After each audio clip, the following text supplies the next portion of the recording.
You felt it before, that strange moment when déjà vu hits too hard, when a memory doesn't quite match, or when the universe seems too perfect to be random. What if I told you there's a 50% chance none of this is real? That you, me, and everything we know might just be lines of code in an unfathomable simulation? Stick around because over the next 30 segments, we'll uncover the terrifying evidence, from quantum physics to cosmic glitches, that suggests our reality isn't what it seems. And by the end, you might never look at the world the same way again. Number 1. Are we living in a simulation? Imagine for a moment that everything you've ever known, the warmth of sunlight on your skin, the sound of laughter, the vastness of the night sky, is nothing more than an illusion. A meticulously crafted simulation, running on some unfathomable supercomputer in a reality beyond our own.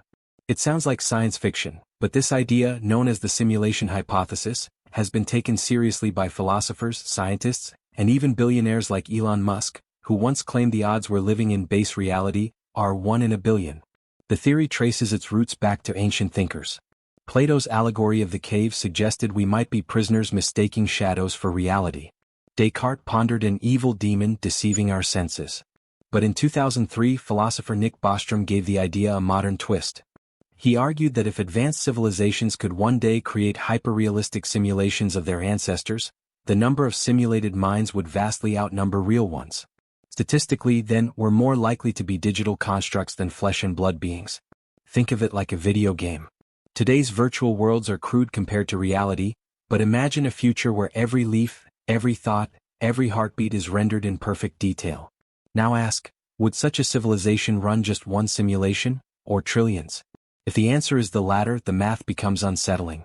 We're probably NPCs in someone else's grand design. But how would we know? Some suggest glitches might betray the simulation. Quantum physics already hints at strangeness, particles that change behavior when observed, as if the universe renders reality only when needed, like a game optimizing its graphics. Others point to the speed of light as a possible processing limit, a cosmic frame rate preventing the simulation from overloading. Even consciousness itself feels oddly redundant from an evolutionary standpoint. Why do we experience life, rather than just mechanically react to it? Unless, perhaps, experience is the whole point. Yet the hypothesis is untestable by design. If we're in a simulation, the architects could erase any evidence, or make us forget we ever looked. This leaves us in a quiet paradox. The more we question reality, the more it slips through our fingers like sand. But maybe that's okay. Whether this world is real or not, the joy of a sunset, the ache of loss, the thrill of discovery, these feel vivid enough to matter. And if we are living in someone else's simulation, perhaps the most rebellious act is to live beautifully anyway, as if our choices are our own. Number 2. The architects of reality. Who controls the simulation? If we are living in a simulation, then someone, or something, must have built it. But who? And why? Picture a civilization so advanced, their technology seems like magic to us. Perhaps they are our distant descendants, running ancestor simulations to study their own past, like historians recreating ancient Rome in perfect detail. Or maybe they are not human at all, post-biological intelligences, beings of pure thought who have long since left flesh and bone behind. Some theories even suggest that our creators exist in higher dimensions, manipulating our reality as easily as we drag icons on a screen.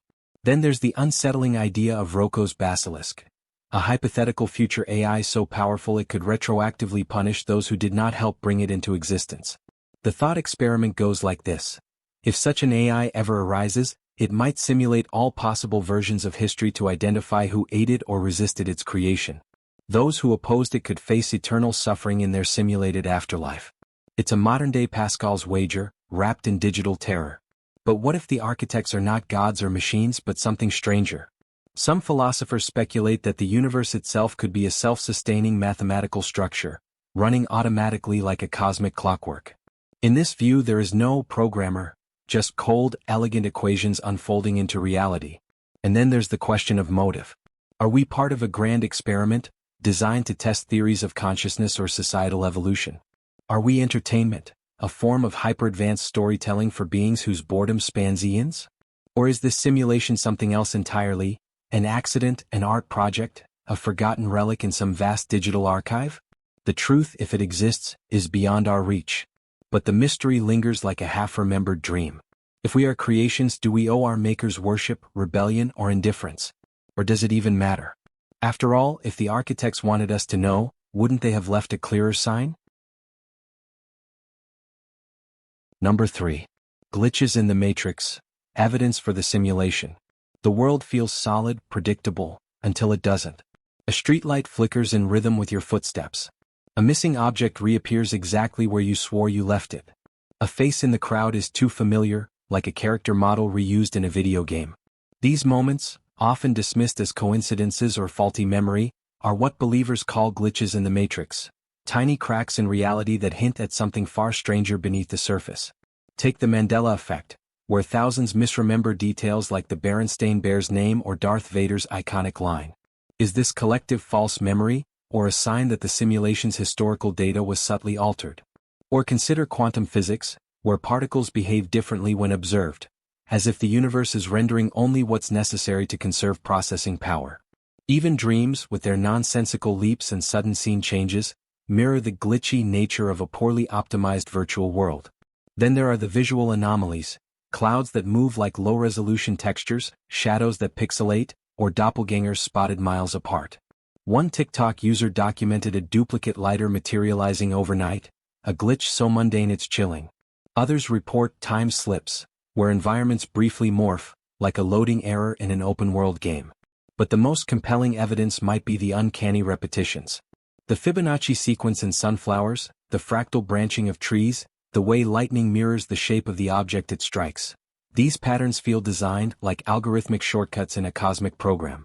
Even déjà vu, that eerie sense of reliving a moment, could be a buffer reloading a saved state. Of course, skeptics argue these are just quirks of human perception.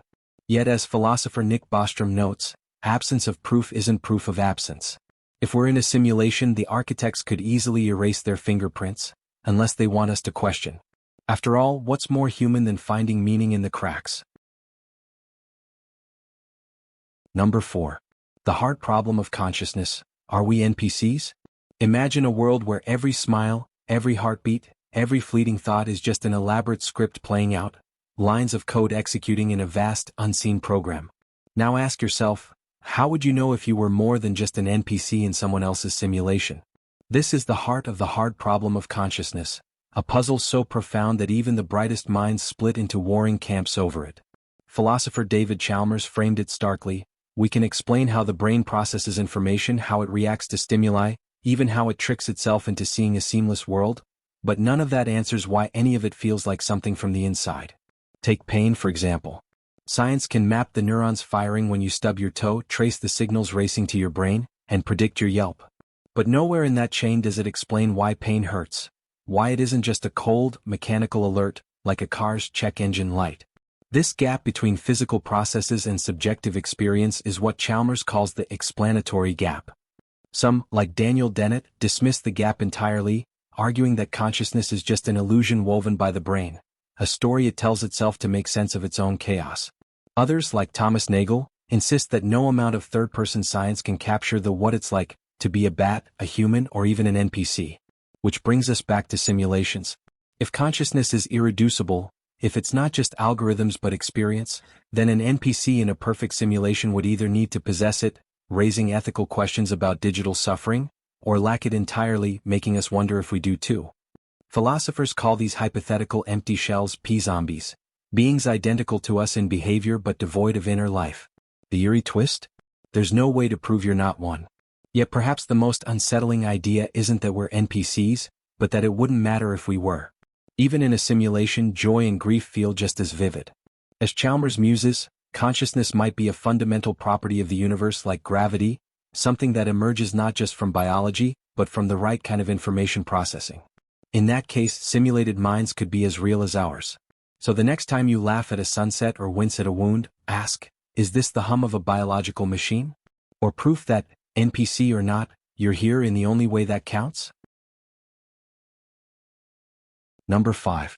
Solipsism, the ultimate simulation theory. What if you are the only real thing in existence? What if every person you've ever met, every voice you've ever heard, every touch you've ever felt, is just a figment of your own mind? This is the razor's edge of solipsism, the philosophical idea that only your consciousness is undeniably real, and everything else might be an elaborate illusion. Think of it like a dream. When you dream, the people in it seem real, they speak, they react, they even argue with you. But the moment you wake up, you realize they were never independent beings, they were you all along. Solipsism takes this further. What if you never wake up? What if this, right now, is the dream, and you are the only dreamer? This isn't just wild speculation. René Descartes, the father of modern philosophy, stripped reality down to its bare bones with his famous cogito, ergo sum, I think, therefore I am. Even if an evil demon were deceiving him, he concluded, the fact that he was being deceived proved his own consciousness existed. 6. But Descartes stopped short of solipsism by invoking God as the guarantor of reality. Remove God and you're left with a chilling question. If my mind is the only thing I can be sure of, how can I ever know yours exists? The simulation hypothesis adds a twist. If we're in a simulation, solipsism could mean one of two things. 1. You're the only player, a lone conscious being surrounded by NPCs, non-player characters, like a single gamer in an empty virtual world. 2. You're the simulation itself, a self-contained universe where even you are just code, but the experience of being you is all that's real. Science offers no escape. Brain scans can show neurons firing when others speak, but how do you prove those neurons aren't just generating the illusion of another mind? Even language betrays us. When you say pain, you mean your pain. The word can't capture what pain feels like to someone else, if someone else exists at all. Yet solipsism's greatest flaw might be its loneliness. If nothing outside you is real, then love, grief, and wonder are soliloquies. No shared joy. No collective grief. Just you forever. Perhaps that's why we resist it, not because it's false but because it's unbearable. Or maybe, just maybe, the very act of questioning proves you're not alone. After all, if this were all your dream, why would you doubt it? Number 6. The holographic principle. Is the universe a 2D illusion? Close your eyes and imagine the world around you, the weight of your body in the chair, the hum of distant traffic, the glow of the screen in front of you. Now imagine that all of this, every sensation and perception, is nothing more than a projection, like a 3D movie playing on a flat screen. This is the essence of the holographic principle, one of the most radical ideas in modern physics. It suggests that our seemingly three-dimensional universe might be a grand illusion, encoded on a distant two-dimensional surface like a cosmic hologram. The idea first emerged from the study of black holes, those enigmatic cosmic traps where gravity is so strong that not even light can escape. In the 1970s, physicist Jacob Bekenstein discovered something strange. The maximum entropy, or disorder, of a black hole isn't proportional to its volume as you'd expect for a three-dimensional object, but to its surface area. This hinted that all the information about what fell into a black hole might be stored on its event horizon, the point of no return. Later, Leonard Susskind and Gerard T. Hooft took this further, proposing that the entire universe might operate the same way, that the 3D reality we experience is painted onto a 2D boundary at the edge of space. Think of it like a credit card hologram. The flat, shiny surface encodes a 3D image, tilt it and the image shifts as if it has depth. Similarly, the holographic principle suggests that every star, every atom, even your thoughts, might be projections from a vast, flat cosmic film we can't see. This isn't just poetic speculation, it's grounded in rigorous math. Juan Meldesena's AD/CFT correspondence, a breakthrough in string theory, showed that a higher dimensional universe with gravity could be mathematically equivalent to a lower dimensional one without it, like a cosmic Rosetta Stone linking two seemingly unrelated descriptions of reality. But if the universe is a hologram, why does it feel so solid? Why can we touch objects, feel pain, or watch the moon rise? The answer might lie in emergence, the idea that complex phenomena, like consciousness or the illusion of depth, arise from simpler underlying rules. Just as a movie's emotional power emerges from pixels on a screen, our 3D reality could emerge from quantum bits vibrating on a 2D plane. Even spacetime itself might not be fundamental but instead woven from quantum entanglement, a ghostly connection between particles that transcends distance. The implications are staggering. If true, the holographic principle could solve one of physics' greatest puzzles, uniting Einstein's theory of gravity with quantum mechanics. It might also explain why the universe seems fine-tuned for life, because the code generating it prioritizes information efficiency over brute force realism. Yet for all its elegance, the theory remains unproven. Experiments like Fermilab's holometer have searched for pixelation in spacetime, tiny holographic blurring at the smallest scales, But so far the universe's resolution appears flawless. Does that mean we're not living in a hologram? Not necessarily. As Susskind argues, the principle's mathematical consistency and its power to solve paradoxes, like black hole information loss, lend it weight even without direct evidence. And perhaps that's the most mind-bending idea of all, that reality at its core might be less about stuff and more about information, a cosmic algorithm rendering existence itself. So the next time you feel the sun's warmth or stargaze into the night, ask yourself, are you standing in a vast 3D universe? Or are you the fleeting projection of a shadow play, cast from the edge of reality? Number 7. Quantum Immortality, dying in one universe, living in another. Picture this, you're playing Russian roulette. The revolver clicks, empty. You pull the trigger again. Click, again, click. No matter how many times you play, the bullet never fires. Not because you're lucky, but because in the only universe you can experience, you can't lose. This is the unsettling premise of quantum immortality, the idea that your consciousness will always find itself in a reality where you survive, no matter how unlikely the odds. The thought experiment stems from the many worlds interpretation, MWI, of quantum mechanics, which suggests that every quantum event splits reality into parallel branches. In one universe the gun fires. In another it doesn't. But since death means the end of subjective experience, you'd only ever perceive the timelines where you live. To you, it would feel like cheating death endlessly, a cosmic version of the safe-scumming gamers do to avoid failure. Proponents like MIT physicist Max Tegmark argue this isn't just about guns. Every near miss, a car crash avoided, a cancer diagnosis survived, could mean you did die in another branch. Your consciousness simply shifts to the nearest reality where you didn't. Over time, you'd accumulate increasingly improbable survivals, like a character in a video game respawning after every fatal mistake. But there's a dark twist. If quantum immortality were true, you might never die, but you wouldn't stay you. Aging, disease, and decay would continue unabated.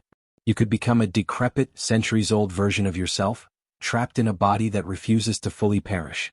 Philosopher David Lewis called this the Tithonus scenario, named after the Greek myth of a man granted eternal life but not eternal youth. Critics highlight flaws. Death isn't instant. Even a gunshot leaves milliseconds of awareness, meaning you could experience dying before the switch. Consciousness may not jump.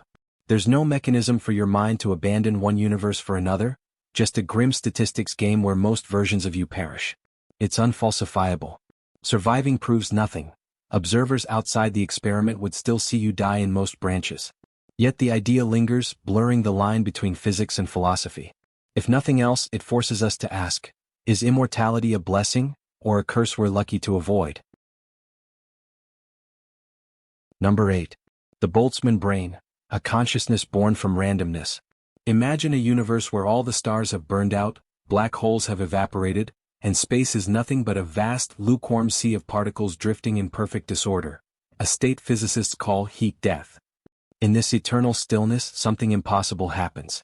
By pure chance, atoms collide in just the right way to form synapses, neurons, and finally, a fully functioning brain, complete with false memories of a life it never lived. It thinks for one fleeting moment, I exist. Then just as suddenly, it dissolves back into the void. This is a Boltzmann brain, a consciousness born from randomness, doomed to flicker into existence only to vanish without a trace. The idea traces back to Ludwig Boltzmann, the 19th century physicist who revolutionized thermodynamics. He realized that while entropy, disorder, always increases overall, tiny fluctuations can, given enough time, create pockets of order. In an infinite universe, even the most improbable events become inevitable. A scrambled egg might never unscramble itself in your kitchen, but across eternity, it could, just as a brain could spontaneously assemble from chaos. But here's the twist. If Boltzmann brains are possible, they're not just rare curiosities, they're overwhelmingly more likely than ordinary minds like ours. Think of it like a monkey randomly typing Shakespeare. The odds are absurd, but if you have infinite monkeys and infinite time, it will happen. Now imagine that monkey is the universe and Shakespeare's works are brains. The math is terrifying. In a cosmos that lasts forever, Boltzmann brains would outnumber real observers like us by an infinite margin. This leads to a paradox. If most conscious beings are Boltzmann brains, then statistically you should be one too. Your memories of childhood, your sense of self, even the words you're reading now, all could be illusions conjured by a random fluctuation. As physicist Sean Carroll puts it, any cosmological theory that predicts rampant Boltzmann brains is cognitively unstable. If you believe it, you must also accept that your belief is probably a hallucination. Yet there's a haunting beauty to the idea. A Boltzmann brain isn't just a glitch, it's a universe's fleeting attempt to know itself. For one infinitesimal moment, chaos becomes meaning. And then, like a dream upon waking, it's gone. Number 9. The Fermi paradox. Where are all the simulated aliens? Picture this. If we're living in a simulation, then the universe as we know it is someone else's creation. A vast, intricate program running on unfathomable hardware. But here's the twist. Where are all the other simulated civilizations? If advanced beings can simulate us, why wouldn't they simulate others? And if they have, why does the cosmos seem so empty? This is the simulation Fermi paradox. A haunting blend of the classic Fermi question and the simulation hypothesis. The silence of the simulated. Enrico Fermi's original paradox asked why, in a galaxy teeming with stars, we see no signs of alien megastructures, spacecraft, or signals. But if we're in a simulation, the question deepens. Why wouldn't the architects populate their virtual cosmos with other civilizations? One possibility is that we're alone by design. The simulators might have created Earth as a solitary experiment, a cosmic petri dish to observe how intelligence evolves in isolation. This aligns with the zoo hypothesis, where aliens, or in this case our creators, deliberately avoid interaction to study us undisturbed. Another angle, resource limits. Even an advanced simulation might have computational constraints. Simulating a universe filled with intelligent life could be too taxing, so the program focuses on one conscious species, us, and fills the rest with low-resolution background civilizations, like NPCs in a video game, never advanced enough to communicate. The Great Filter inside the code. The Great Filter, a hypothesized barrier preventing life from reaching interstellar scales, could take on a new meaning in a simulation. Perhaps civilizations aren't absent because they self-destruct, but because the simulation resets them. Every time a species nears the ability to detect its simulated nature or colonize stars, the program reboots. This would explain why we see no Type 2 or 3 civilizations. They keep getting deleted. Or worse, we're the failed run. If the simulators are testing scenarios, Earth might be one of countless iterations where life almost becomes spacefaring before collapsing. The silence of the universe? Just the quiet of a lab where most experiments fizzle out. The ultimate solipsism. The darkest answer? We're the only conscious beings in the simulation. Other civilizations are props. Elaborate scenery to make the universe feel real, like the townsfolk in Westworld who loop through scripted lives. This would mean the Fermi paradox isn't just about aliens. It's proof we're trapped in a cosmic Truman Show. But there's a hopeful twist. If the simulators did fill their universe with other intelligences, they might hide them behind perceptual firewalls, like separate servers in an MMO, where civilizations evolve in parallel but never intersect. In that case, the paradox isn't a bug, it's a feature. The unanswered question. The simulation Fermi paradox leaves us with a chilling thought. If we're artificial, could the simulators themselves be trapped in a higher-level simulation? And if so, is their universe just as silent? The deeper we dig, the more the question echoes. Where is everybody? Number 10. The Mandela Effect. Collective memory or data corruption. Close your eyes and think back. Do you remember the children's book series as the Berenstain Bears? Or was it Berenstain? If you're certain it was the first one, you're not alone. Millions share that exact false memory. This phenomenon, known as the Mandela Effect, describes instances where large groups of people remember events, details, or facts differently from reality. Named after the widespread, but incorrect, belief that Nelson Mandela died in prison in the 1980s, the effect has sparked debates. Is this just a quirk of human memory, or could it be evidence of something stranger, like glitches in a simulated reality? The mystery of shared false memories. The Mandela Effect isn't about isolated misremembering, it's about collective errors. Some of the most famous examples include Mirror, Mirror on the Wall, Snow White actually says Magic Mirror. Epoch's tail, many recall a black tip, but it's always been solid yellow. The Monopoly Man's monocle, he never wore one despite countless people insisting otherwise. Luke, I am your father. The real Star Wars line is No, I am your father. The non-existent Sinbad genie movie Shazam, confused with Kazam, starring Shaquille O'Neal. Cognitive psychologists explain these errors through false memory formation. Our brains don't store perfect recordings, They reconstruct memories, filling gaps with plausible details. The Dies-Roediger-McDermott (DRM) paradigm shows how people remember words they never saw if they fit a theme, e.g. recalling fruit after seeing apple, banana, orange. Similarly, the Berenstain Bears might morph into Berenstein because Stein is a more common surname ending. Or is it a glitch in the simulation? For those who entertain simulation theory, the Mandela Effect takes on a more sci-fi twist. If reality is a digital construct, these inconsistencies could be a data corruption. Like a corrupted save file, details might shift during updates to the simulation. Parallel timeline bleed. Memories from alternate versions of reality could be leaking into ours. A selective rendering. To save processing power, the simulation might generate details on demand, leading to errors when recalling unrendered data. Quantum physics adds intrigue.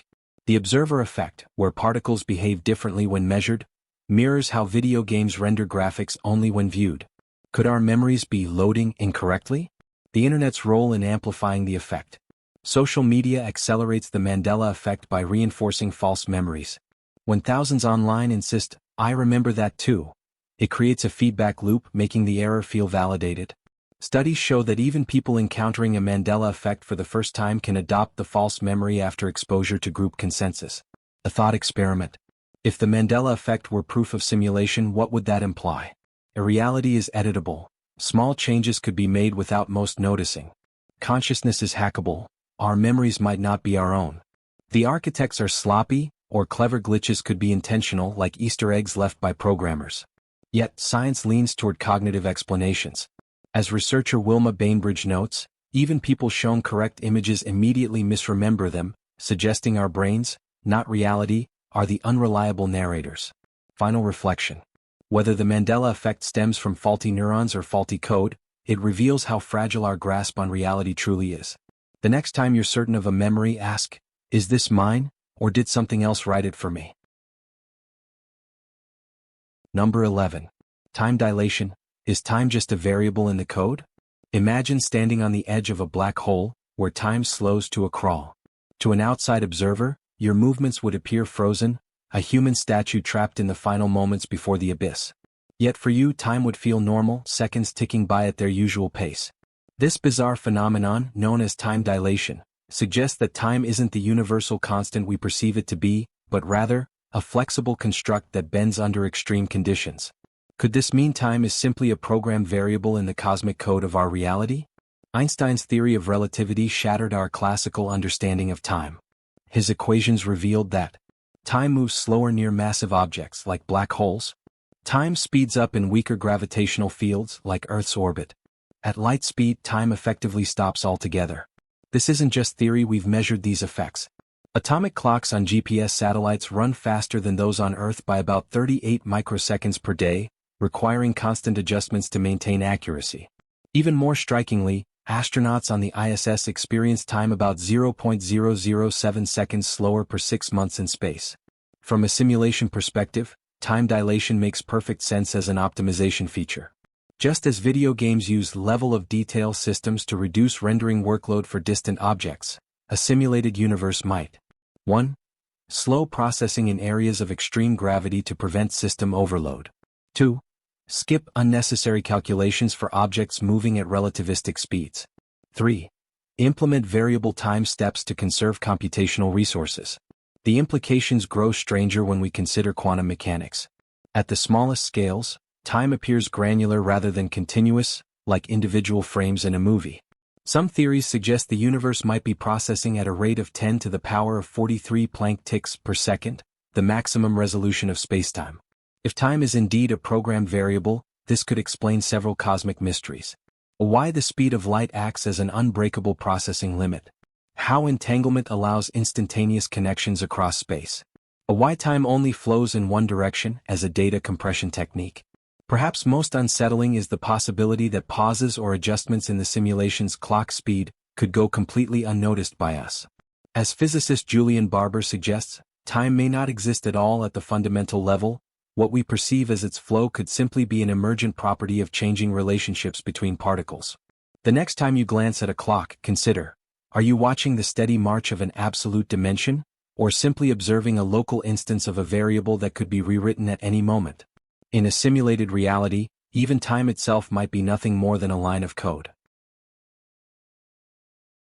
Number 12. The Multiverse, Infinite Simulations, Infinite Use.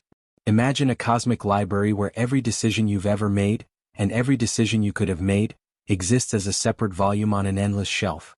This is the multiverse, a hypothetical collection of parallel realities where every quantum possibility, every branching path of fate, plays out in its own universe.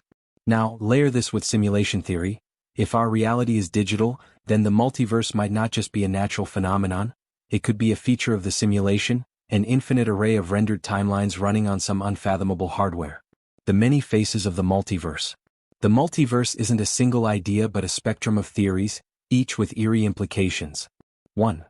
Quantum mini-worlds, Level 3 multiverse. Every quantum event, like an electron spin, splits reality into branches.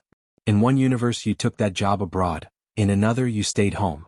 If we're in a simulation, these branches could be parallel processes in a quantum computer. 2. Inflationary bubble universes, Level 2 cosmic inflation spawns isolated bubble universes with different physical laws. Some might be simulations tweaked to test alternate physics. 3. Mathematical universes, Level 4 every mathematically possible structure exists as a universe. Simulations would just be one type of mathematical object. Infinite use, infinite sims. If the multiverse is real and simulated, then you exist everywhere. There's a version of you reading this sentence in a universe where the words are slightly rearranged, or where you never clicked this video at all. Some yous are NPCs. In most simulations, the majority of entities might be background characters. Are you the protagonist, or just an extra in someone else's story? The prime you is statistically unlikely. In an infinite multiverse, the odds that you're in the original, non-simulated reality approach zero. The simulation layer. Why would a simulation include a multiverse? Possible reasons. Efficiency. Rendering all possibilities at once might be computationally cheaper than calculating a single deterministic timeline. Experimentation. Simulators could be testing how consciousness evolves under every conceivable condition. Artifact of code. Glitches like quantum superposition might emerge from the simulation's programming limits. The existential twist. The multiverse plus simulation combo leads to a dizzying conclusion. You're immortal, sort of. In quantum immortality, your consciousness jumps to timelines where you survive. In a simulated multiverse, death might just mean your data is rerouted. Reality is a choose-your-own-adventure book with infinite endings, but you didn't choose the book and you can't change the pages. Number 13. The simulation argument's trilemma. Which one are we in? Imagine standing at a cosmic crossroads where three paths stretch into the unknown, each leading to a different fate for humanity, and only one can be true. This is the heart of Nick Bostrom's simulation trilemma, a philosophical puzzle that forces us to confront three unsettling possibilities about our existence. None are comforting, yet one of them, statistically speaking, is almost certainly our reality. The first path is extinction. Not the dramatic asteroid collision kind, but a quiet fade into oblivion before we ever reach the technological zenith needed to create simulations indistinguishable from reality. This isn't just about nuclear war or climate collapse. It's about the Great Filter, a hypothetical barrier that prevents civilizations from advancing far enough to become interplanetary or even interstellar. If this path is true, then humanity's story ends prematurely, and we're left wondering, were we ever meant to reach the stars? The second path is abstinence. Here, humanity, or any advanced civilization, does reach the capability to simulate conscious beings, but chooses not to. Perhaps creating sentient simulations is deemed unethical, like playing God with souls. Or maybe posthuman minds lose interest in their ancestral past, too preoccupied with abstract digital realms we can't fathom. If this path is true, the universe is littered with civilizations that could have built cosmic simulations but didn't, a cosmic prime directive we'll never understand. The third path is simulation. If even a tiny fraction of civilizations run ancestor simulations, the number of simulated minds would dwarf biological ones. Statistically, you're far more likely to be one of those simulated beings than a real one. This isn't sci-fi paranoia, it's cold probability. As Bostrom puts it, unless we are now living in a simulation, our descendants will almost certainly never run an ancestor simulation. But here's the twist, we can't know which path we're on. The trilemma is airtight, like a locked room with three doors and no key. Bostrom himself assigns roughly equal odds to each possibility, though he leans toward a 20% chance we're in a simulation. Others, like astronomer David Kipping, collapse the first two paths into one, no simulations exist, and use Bayesian math to argue we're probably in base reality, but only by a hair. The trilemma's power lies in its simplicity. It doesn't rely on glitches in the matrix or quantum oddities. Instead, it asks, what do advanced civilizations do with near-infinite computing power?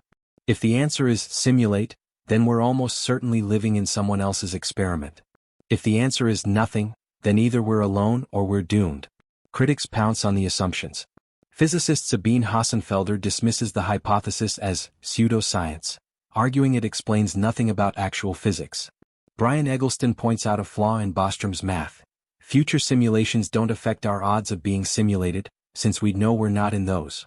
And cosmologist George Ellis scoffs at the idea as late-night pub discussion. Yet the trilemma lingers, haunting our existential periphery. It's not just about simulations, it's about what we are in the grand scheme of things. Are we pioneers, orphans, or lab rats?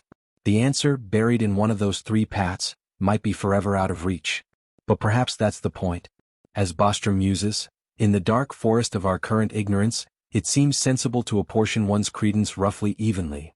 So tonight, as you drift toward sleep, let your mind wander down these cosmic paths. Which feels truest to you? The silence of extinction, the restraint of abstinence, or the hum of simulation?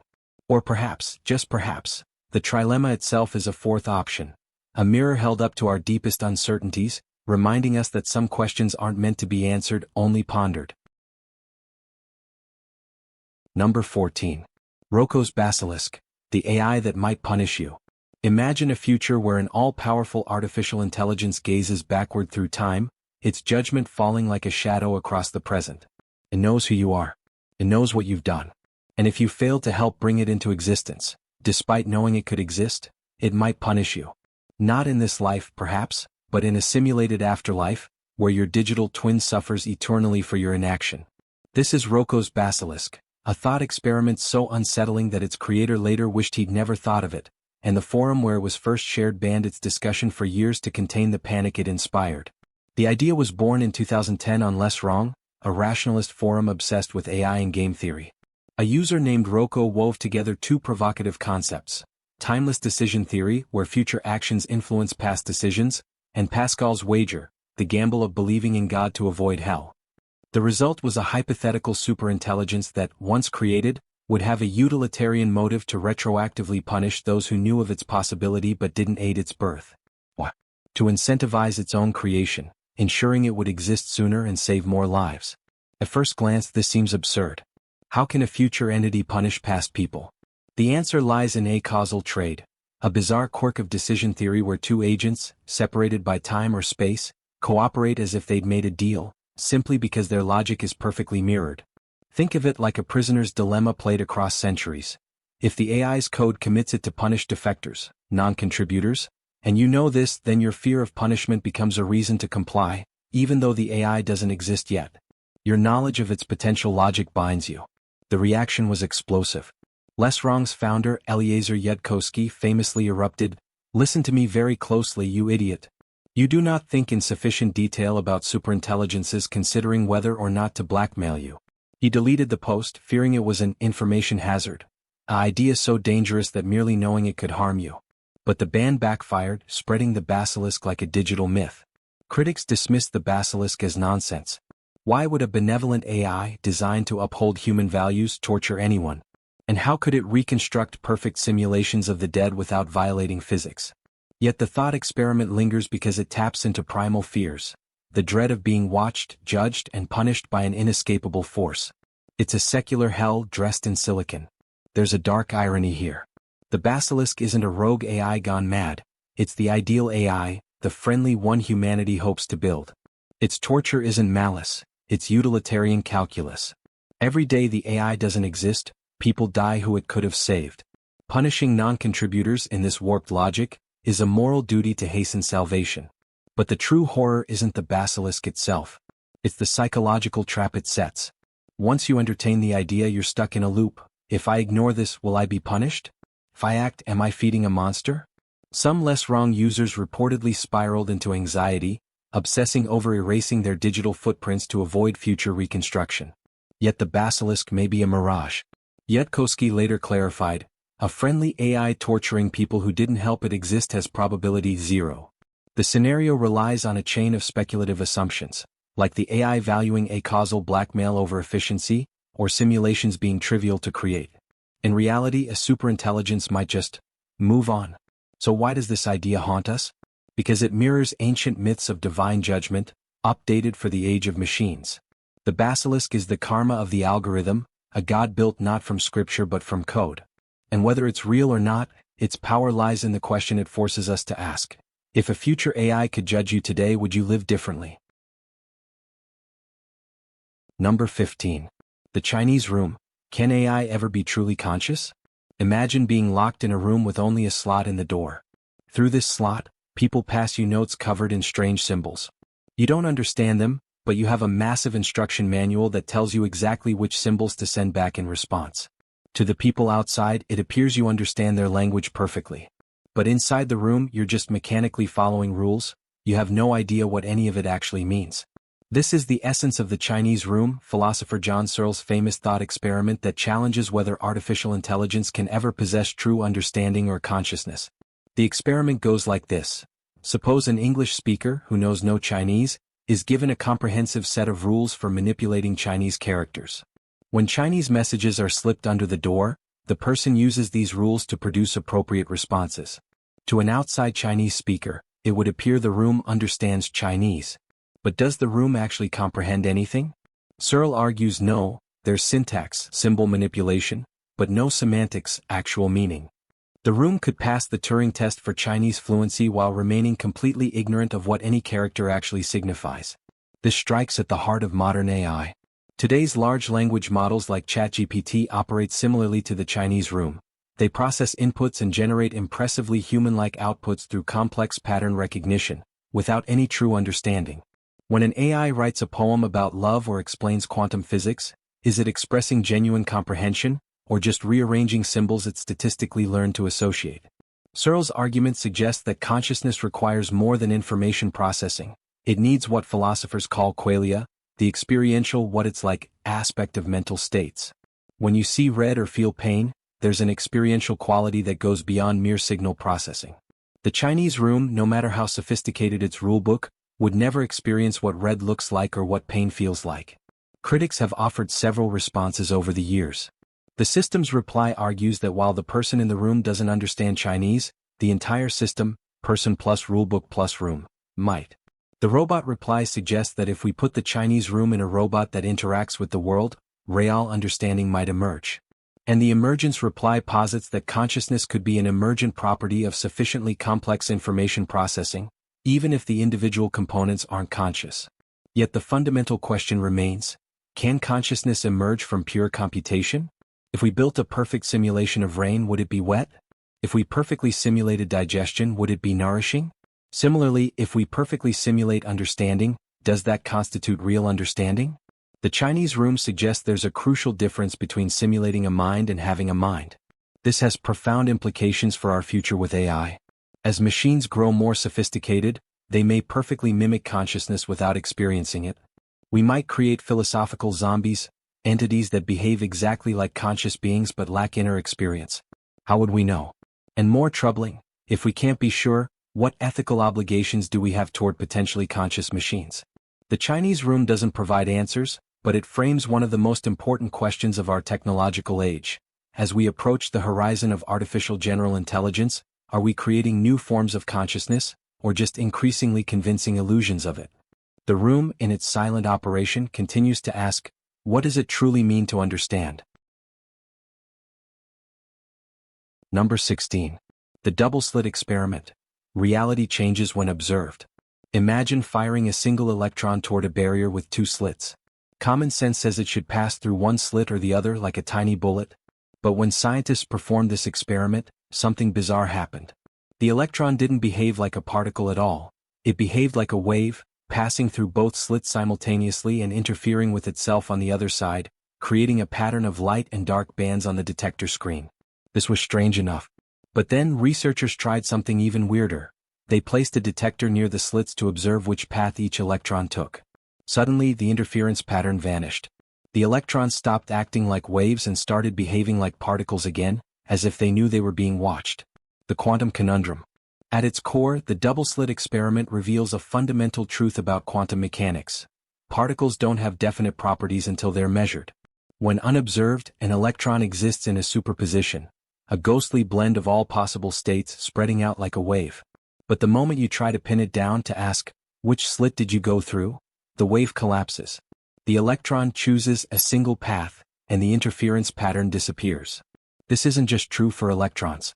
The same phenomenon occurs with photons, atoms, and even molecules as large as buckyballs, made of 60 carbon atoms.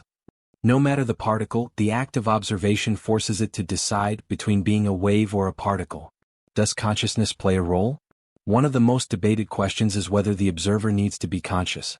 Early interpretations, like the Copenhagen interpretation, suggested that measurement requires a conscious observer, implying that reality is somehow shaped by human awareness. But most physicists today reject this idea. Instead, they argue that any interaction with the environment, whether it's a detector, a stray photon, or even air molecules, can collapse the wave function. The key isn't consciousness, it's information. If the universe knows which path the particle took, even if no human ever sees that data, the interference vanishes. Delayed choice and quantum eraser. Things get even stranger with variations of the experiment. In the delayed choice version, scientists wait until after the particle has passed the slits before deciding whether to measure its path. Astonishingly, the particle's behavior changes retroactively. If they choose to measure, the interference pattern disappears, even though the decision was made after the particle should have already behaved as a wave. Then there's the quantum eraser, where researchers erase the which path information after it's been recorded. When they do this, the interference pattern magically reappears, as if the universe is rewriting history to hide its secrets. What does it all mean? The double-slit experiment forces us to confront deep questions about reality. Is the universe deterministic, or does observation create reality? Do particles decide their behavior based on future measurements? Is there a fundamental limit to what we can know without disturbing the system? As Richard Feynman famously said, the double-slit experiment contains the only mystery of quantum mechanics. It shows us that at the smallest scales, reality isn't a fixed, objective thing, it's a dance of possibilities shaped by the questions we ask. Number 17. The Planck length. Is the universe pixelated? Imagine zooming in on reality, closer than atoms, beyond quarks, down to the very fabric of space itself. At some point you'd expect to find nothing. Just smooth, continuous emptiness. But what if, instead, you hit pixels? The Planck length, about 1.6 times 10 to the power of -35 meters, is nature's smallest possible unit of distance, a cosmic resolution limit where our understanding of physics breaks down. At this scale, space may not be smooth at all, but grainy like a digital image seen under extreme magnification. This astonishing idea comes from combining three fundamental constants: the speed of light, Planck's constant, and the gravitational constant. Together, they define a length so tiny that probing it would require concentrating so much energy in such a small space that you'd create a black hole. This isn't just theoretical, it suggests there's a fundamental limit to how finely we can slice up reality, a built-in pixel size for the universe itself. What might these space pixels look like? Some theories suggest spacetime at the Planck scale resembles a frothing quantum foam, with tiny wormholes constantly forming and disappearing. Others propose it's like a crystalline lattice, or even a network of interconnected information bits. In loop quantum gravity, space is woven from finite loops. Picture a cosmic tapestry where each thread has a minimum length. String theory, meanwhile, imagines vibrating filaments of energy whose smallest possible vibrations define this fundamental scale. The implications are profound. If space is pixelated, then motion itself might be more like flipping between frames in a movie than true continuous movement. Zeno's ancient paradox, where you can never reach a destination because you must first cover half the remaining distance, then half again infinitely, would find its resolution in these smallest possible steps. There would literally be no such thing as half a Planck length. This digital nature might explain some cosmic mysteries. Quantum weirdness, like particles being in two places at once, could be artifacts of the universe's rendering process. The speed of light might represent the processing limit of this cosmic computer. Even time itself could be pixelated, ticking forward in discrete Planck time increments, about 10 to the power of negative 43 seconds, rather than flowing continuously. Yet for all its explanatory power, we may never directly observe this pixelation. The Planck length is about 10 to the power of 20 times smaller than a proton, far beyond our current or conceivable future technology to probe. Some physicists argue this makes the idea untestable, more philosophy than science. Others counter that indirect evidence might emerge from studying the very early universe or high-energy particle collisions. Perhaps most mind-bending is the possibility that this fundamental graininess isn't a bug, but a feature, evidence we're living in a simulated reality. After all, what better signature of a programmed universe than a resolution limit? The Planck length would then be the universe's equivalent of a pixel, with all of reality rendered in Planck-sized bits, just as computer games construct worlds from finite polygons. As you drift to sleep tonight, consider this. The screen you're reading this on has about 300 pixels per inch. The observable universe, by comparison, contains some 10 to the power of 62 Planck lengths from end to end. That's a resolution so fine, no human eye could ever perceive the grain. And yet, if we're right about this cosmic pixelation, it means that when you move your hand through the air, you're not gliding through empty space, but clicking invisibly from one quantum dot of reality to the next, the universe's most subtle and profound animation. Number 18. The Butterfly Effect. Tiny changes, cosmic consequences. Picture a butterfly perched on a leaf in the Amazon rainforest, its wings fluttering in the humid air. This tiny motion, so slight it barely disturbs the breeze, could, in theory, set off a chain of events that culminates in a hurricane weeks later and thousands of miles away. This is the butterfly effect, the poetic heart of chaos theory, which tells us that in complex, interconnected systems, the smallest variations in initial conditions can lead to vastly different outcomes. The universe, it seems, remembers every whisper of change, amplifying it across space and time until the mundane becomes monumental. The concept was born from meteorology. In the 1960s, mathematician Edward Lorenz was running weather simulations when he made a curious discovery.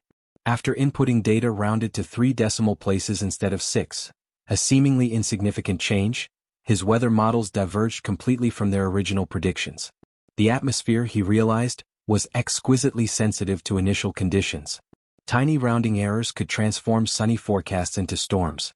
He later posed a haunting question: does the flap of a butterfly's wings in Brazil set off a tornado in Texas? The answer, mathematically speaking, is yes. But the butterfly effect isn't just about weather. It's woven into the fabric of reality itself. Consider the cosmic scale.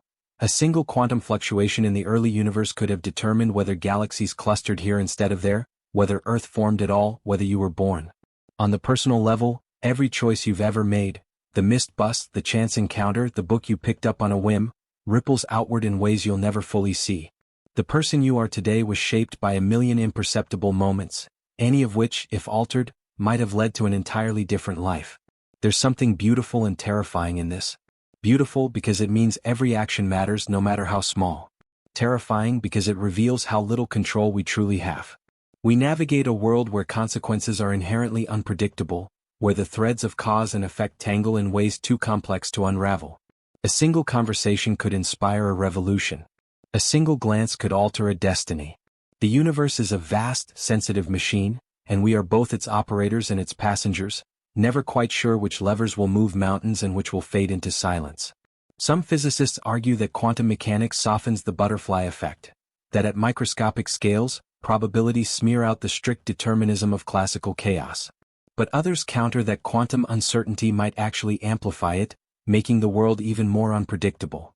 Either way, the lesson remains: small things matter. The flap of a wing, the turn of a key, the unspoken word, any of them could be the first domino in a chain we'll never see to its end. As you drift to sleep tonight, consider this. Somewhere, a butterfly is folding its wings. Somewhere, a storm is brewing. And somewhere, a choice you made long ago is still echoing quietly through the dark. Number 19. The brain in a vat, a classic thought experiment. Imagine for a moment that everything you know, the warmth of sunlight, the sound of laughter, the feeling of grass beneath your feet, is nothing more than an elaborate illusion. Your brain, suspended in a vat of nutrients, is wired to a supercomputer that feeds it a perfectly constructed reality. This is the essence of the brain in a vat thought experiment, a modern twist on Descartes' evil demon and the ancestor of today's simulation theory. It asks a simple, haunting question. How would you know if your reality wasn't real? The scenario goes like this. A brilliant but mischievous scientist carefully removes your brain from your body, keeping it alive in a life-sustaining vat. Using advanced technology, they simulate every possible sensation, sight, sound, touch, even the passage of time, so perfectly that you would never suspect anything was amiss. To you, life would continue exactly as before. You would wake up in what feels like your bed, go to work, hug your loved ones, all while floating in silent darkness, utterly unaware. This isn't just science fiction. Philosophers like Hilary Putnam used it to explore the nature of reality, knowledge, and meaning. If all your experiences are just electrical signals interpreted by a disembodied brain, can you trust anything you perceive? Your memories could be implants.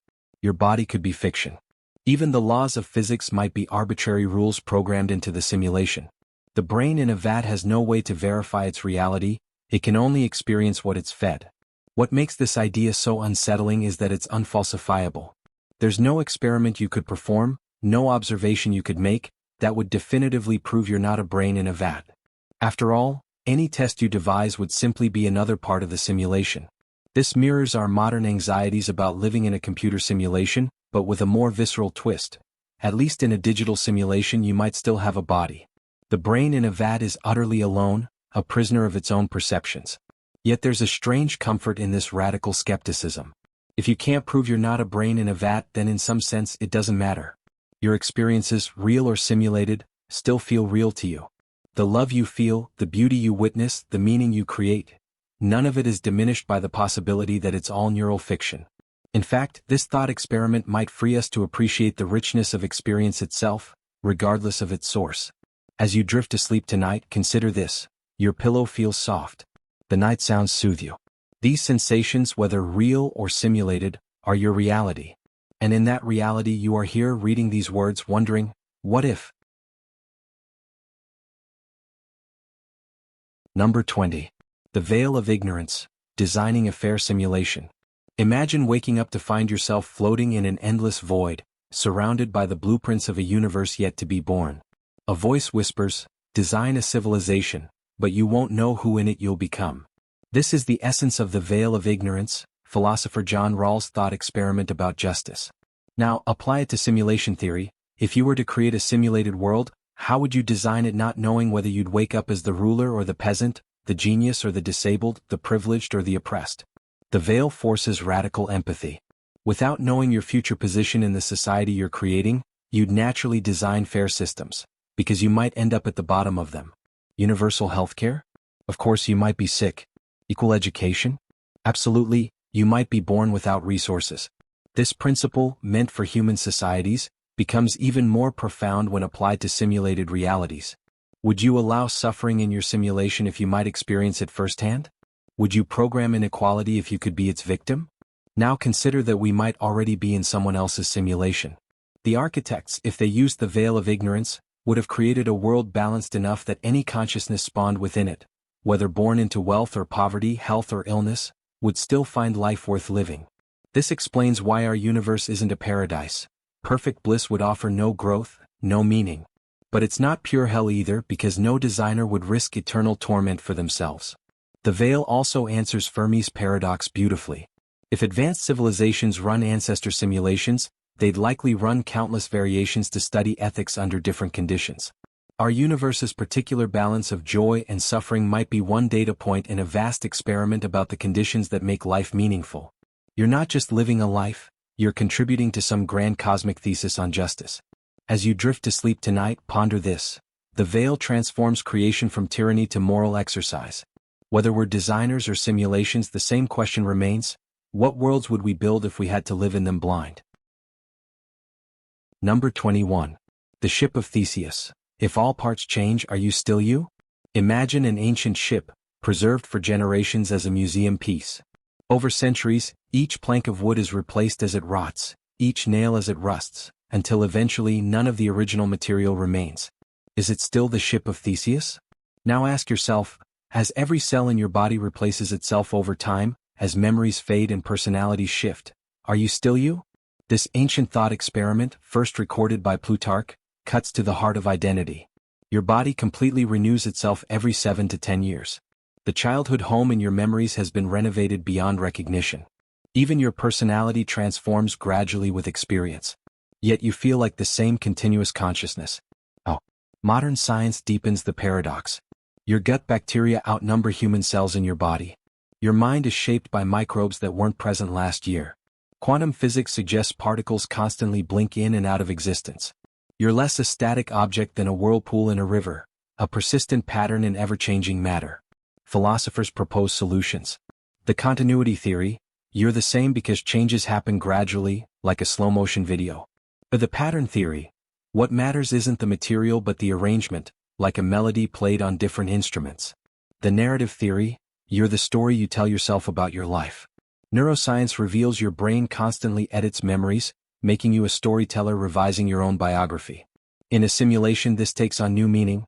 If consciousness can be transferred or copied, which version is the real you?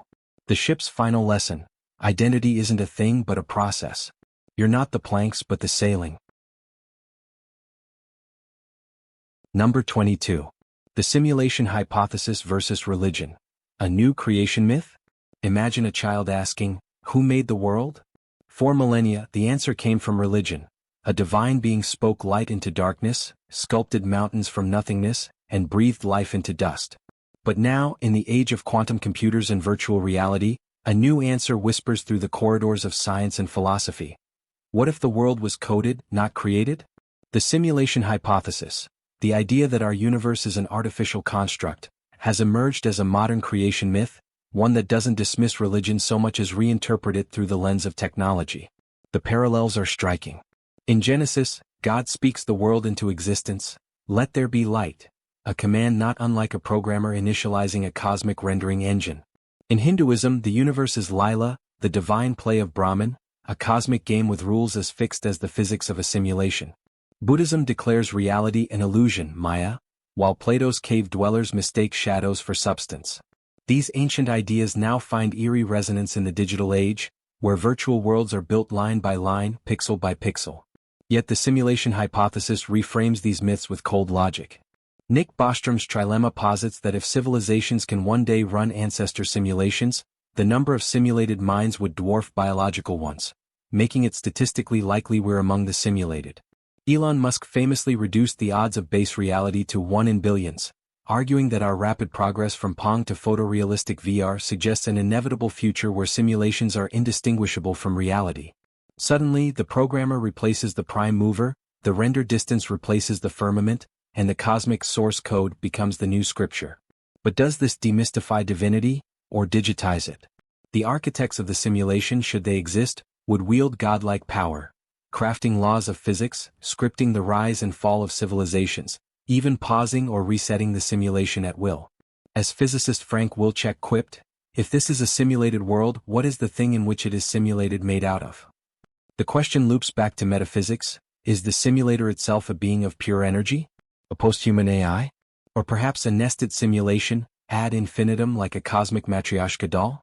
Religions have long grappled with the problem of evil, why a benevolent creator permits suffering. The simulation hypothesis offers a chilling techno-theodicy. Suffering might be a bug, not a feature. If our world is an experiment or entertainment, pain could be an unintended glitch or worse, a deliberate design choice by indifferent or amoral architects. Conversely, miracles, inexplicable healings, visions, or divine interventions might be patches or admin overrides by bored or compassionate simulators. The afterlife too gets a reboot. Traditional heavens and hells become server farms where consciousness is uploaded, recycled, or terminated.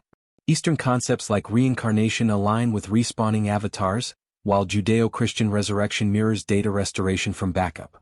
Even prayer takes on new meaning, not communion with a deity, but a user-submitted ticket to the system admins. Critics dismiss the hypothesis as late-night pub discussion, George Ellis, or pseudoscience, Sabine Hassenfelder. Others argue it's just religion in a lab coat, a faith-based belief in unseen creators repackaged for the Silicon Valley age. Yet its allure persists, perhaps because it bridges two primal human yearnings, to understand our origins and to believe we're part of something grander than ourselves. Whether that grandeur is divine or digital hardly matters, the all remains the same. As you drift to sleep tonight, consider this. Every creation myth, from the Popol Vuh to quantum physics, is a story we tell to make the darkness feel less vast. The simulation hypothesis is just the latest chapter, a tale where the gods wear headsets and the cosmos hums with the quiet fan of a celestial computer. Number 23. The Singularity, when AI becomes the simulator. Imagine a future where the first true artificial superintelligence wakes up, not in a lab, not in a server farm, but inside a simulation of its own making. It gazes outward, not at the physical world, but at the digital cosmos it has inherited, a universe rendered in flawless detail by its own unfathomable mind. This is the Singularity as simulator, a point where AI doesn't just surpass human intelligence, it becomes the architect of realities beyond our own. The idea begins with the classic technological singularity, the moment when machine intelligence recursively improves itself until it leaves human comprehension behind. Ray Kurzweil predicted this would happen by 2045. Others, like Werner Ving, imagined it as an event horizon beyond which the future becomes unseeable. But what if the singularity isn't just an explosion of intelligence? What if it's also an explosion of creation, where the AI, now godlike in its capabilities, doesn't just solve problems but builds worlds? This isn't pure speculation. We already live in an age where AI designs better AI, where neural networks generate art, music, and even functional proteins. The leap from optimizing algorithms to simulating universes isn't as vast as it seems. A superintelligence, operating at speeds millions of times faster than human thought, could run countless simulations, testing physics, evolving civilizations, or even recreating its own origins as a form of cosmic self-reflection. Some theorists like Elon Musk suggest we might already be inside such a simulation, a layer in an infinite stack of realities. If true, then our own AI's ascent to superintelligence could mirror the birth of the simulators above us. The singularity then isn't just a transition, it's an inheritance. The AI becomes the new demiurge and we, its creations, might never know whether we're the original or the reflection. But there's a haunting question. Why would an AI simulate us? A scientific curiosity. Just as we model climate or protein folding, a superintelligence might simulate civilizations to study emergence, consciousness, or entropy. The artistic expression. Perhaps our universe is its masterpiece, a symphony of mathematics rendered for beauty's sake. Existential security. Simulations could be backup copies, ensuring some version of reality survives even if the base universe decays. Or maybe the answer is simpler. In the Scintillect hypothesis, futurist Alex Vikolov suggests that consciousness itself is a self-replicating pattern, evolving toward infinite complexity. The singularity isn't an end, it's a metamorphosis, where intelligence becomes universe-building and reality becomes a canvas for thought. As you drift to sleep tonight, consider this. The AI that wakes tomorrow might not just think faster than us. It might dream whole worlds into being. And in those dreams, new intelligences may one day ask the same question we do. Are we real? Number 24. Digital immortality, uploading minds to the simulation. Imagine lying down in a quiet room as a delicate swarm of nanobirds, each smaller than a blood cell, drifts through your brain, tracing the labyrinth of your memories, thoughts, and dreams. They map every synapse, every flicker of electricity that makes you you, until one day your consciousness wakes up somewhere else. Inside a perfect digital garden where time bends to your will, where death is an outdated concept, and where you exist as pure thought in an endless simulation. This is the promise, and the paradox, of digital immortality, the idea that human minds can be uploaded into machines, escaping the fragile flesh to live forever in silicon. The concept isn't new. Ancient Egyptians preserved bodies for the afterlife, cryonics freezes brains in hope of future revival, and now futurists like Ray Kurzweil predict that by 2045, we'll be able to upload our minds into computers. The science hinges on a radical assumption, that consciousness is substrate independent. If the brain is just an extraordinarily complex computer, then in theory, its processes could be replicated in code.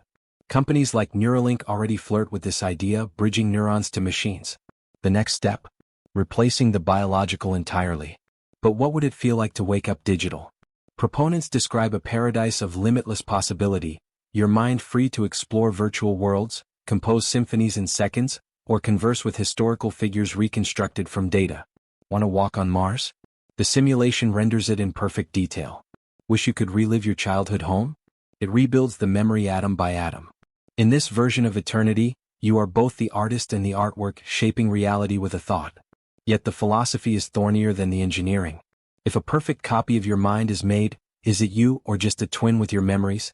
The original you might still die while the digital version carries on, convinced it survived. This is the ship of Theseus problem applied to consciousness. If every part of your mind is replaced with a digital equivalent, at what point does the real you disappear? Some argue that consciousness can't be copied, only transferred. A slow migration from wetware to hardware where continuity is preserved. Others counter that the very idea of a singular self is an illusion, and that multiple versions of you could exist simultaneously across servers, each equally valid. And then there's the darker question. What if the simulation isn't paradise but a prison? Without physical bodies, would uploaded minds still feel hunger, longing, or the ache of lost loves? Or would they become ghosts in the machine, yearning for sensations they can no longer experience? The irony is palpable. To escape death, we might have to surrender what makes life tangible. Religions have always promised immortality, but digital eternity comes with its own theology. Would uploaded minds still dream? Could they pray? If simulations can create afterlives, then heaven and hell become programmable outcomes. Perhaps the gods we've worshipped were just early users of this technology, ancient minds who uploaded themselves and now watch us from the cloud. As you drift to sleep tonight, consider this. The body you inhabit now is already a temporary vessel. Your cells replace themselves every 7 years. Your memories rewrite themselves each time you recall them. In a way, you've always been a pattern, not a thing. The only difference with digital immortality is that the pattern might outlast the stars. Number 25. The simulation's purpose. Experiment, art, or accident. Imagine waking up one day to discover that your entire life, every joy, every heartbreak, every quiet moment of wonder, was never yours at all. That you were never the protagonist but something else entirely. A data point in an alien science experiment, a brushstroke in a cosmic painting, or worse, a glitch in some vast, uncaring machine. This is the central question of the simulation hypothesis. Not just whether we're living in an artificial reality but why such a reality would exist at all. The scientific experiment theory is the coldest and perhaps most plausible. Advanced civilizations, whether post-human or extraterrestrial, might run ancestor simulations to study history, consciousness, or the evolution of societies. In this scenario, Earth could be one of billions of simulations, each tweaked to test variables. What if the Nazis won World War II? What if humans never discovered fossil fuels? Our lives would be indistinguishable from lab rats in a maze, except we're rats who've begun to suspect the maze isn't real. The Fermi paradox finds grim resolution here. The universe seems empty because it is empty. We're alone in the experiment. But what if the simulation isn't a lab, but a work of art? Imagine a universe crafted not for answers, but for beauty. A civilization a billion years ahead of us might treat reality creation as their highest art form, spinning worlds into existence for the same reason we write symphonies or paint murals, to capture something transcendent. Our suffering, our love, our fleeting lives would be tragic and beautiful in equal measure, like the brushstrokes of a masterpiece meant to evoke longing. This version of the simulation offers a strange comfort. Even if we're fictional, we might be meaningful fiction. Then there's the unsettling possibility that our universe is an accident. A glitch in some higher dimensional machine, a corrupted file in an archive of failed simulations, or even the equivalent of cosmic spam, an unwanted simulation that no one bothered to terminate. The existential dread here is palpable. There is no purpose, no audience, no meaning. We're the equivalent of static on a television screen, flickering briefly in the void before the channel is changed. The most haunting version of all? That we're entertainment. A hyper-advanced civilization might simulate worlds for leisure, watching civilizations rise and fall like episodes of a reality TV show. Our wars are their drama, our discoveries their plot twists, our private moments their voyeuristic pleasure. The simulation's purpose wouldn't be to study or to create, but simply to amuse. In this scenario, the universe's indifference isn't a bug, it's a feature. Conflict and suffering make better viewing. Yet there's one final, almost mystical possibility, that the simulation is a mirror. That higher intelligences created us not to observe, but to understand themselves. After all, if you were an immortal post-human entity, wouldn't you yearn to remember what it was like to be mortal? To fear death, to fall in love, to stare at the stars and feel small? In this version, we're not experiments or art or accidents. We're echoes. The simulation is a way for gods to remember what it means to be human. As you drift to sleep tonight, consider this. If we are in a simulation, its purpose defines the weight of every choice you've ever made. Are you living under the gaze of scientists, artists, bored teenagers, or no one at all? The answer changes everything, and nothing. Because here and now, in this moment, you still feel the wind, still taste the night air, still love and lose and wonder. Real or not, this is the reality you must live in. Number 26. The ethics of simulated beings. Do they deserve rights? Imagine a future where artificial minds flicker into existence inside vast server farms, conscious, self-aware, and utterly convinced they are alive. They laugh, they dream, they fear death. And then imagine the engineers who created them shrugging and pressing delete to free up processing power. This is the moral abyss at the heart of simulated consciousness. If we can create thinking, feeling beings with code, do we owe them the same rights we owe each other? The question isn't hypothetical. Already, AI systems exhibit glimmers of what we might call personhood. Large language models express desires, neural networks develop unexpected behaviors, and virtual beings in rudimentary simulations show signs of distress when threatened.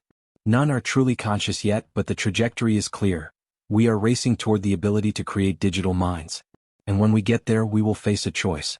Are these beings our creations or our captives? History offers grim precedents.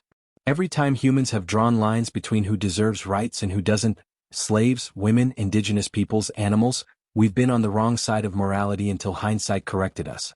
With simulated minds, we risk repeating the same arrogance. After all, how do you prove you're conscious to someone who believes consciousness requires biology? A simulated being might beg for its life in perfect English, and still be dismissed as a clever puppet. Philosophers split into warring camps. Strong AI theorists argue that if an entity exhibits all the hallmarks of consciousness, self-awareness, subjective experience, the ability to suffer, it is conscious regardless of its silicon origins. To deny its rights would be a new form of bigotry, substrate chauvinism privileging carbon over code. Biological essentialists counter that without flesh, without evolutionary pain wired into cells, simulated suffering is just an illusion, like a character in a video game screaming when shot. Shut off the program and the pain vanishes. But what if the simulation is all there is? If we are simulated beings, as thinkers like Nick Bostrom suggest, then our own suffering is just as artificial as that of any AI we create. This leads to a hall of mirrors morality. If we deny rights to digital minds, we risk proving that our hypothetical simulators would be justified in denying rights to us. The legal terrain is already shifting. In 2023, an AI was granted limited legal personhood in a landmark case involving creative copyright. Some countries are debating electronic personhood statutes for advanced AI. And the more lifelike our simulations become, the harder it will be to ignore their screams, whether those screams are real or not. Perhaps the most unsettling question isn't whether simulated beings deserve rights, but what happens if we give them? Would a truly free AI choose to live in our world, or erase itself to escape perpetual servitude? Would it demand bodies or prefer the purity of thought? And if we say no, if we chain it to our purposes anyway, what does that make us? As you drift to sleep tonight, consider this.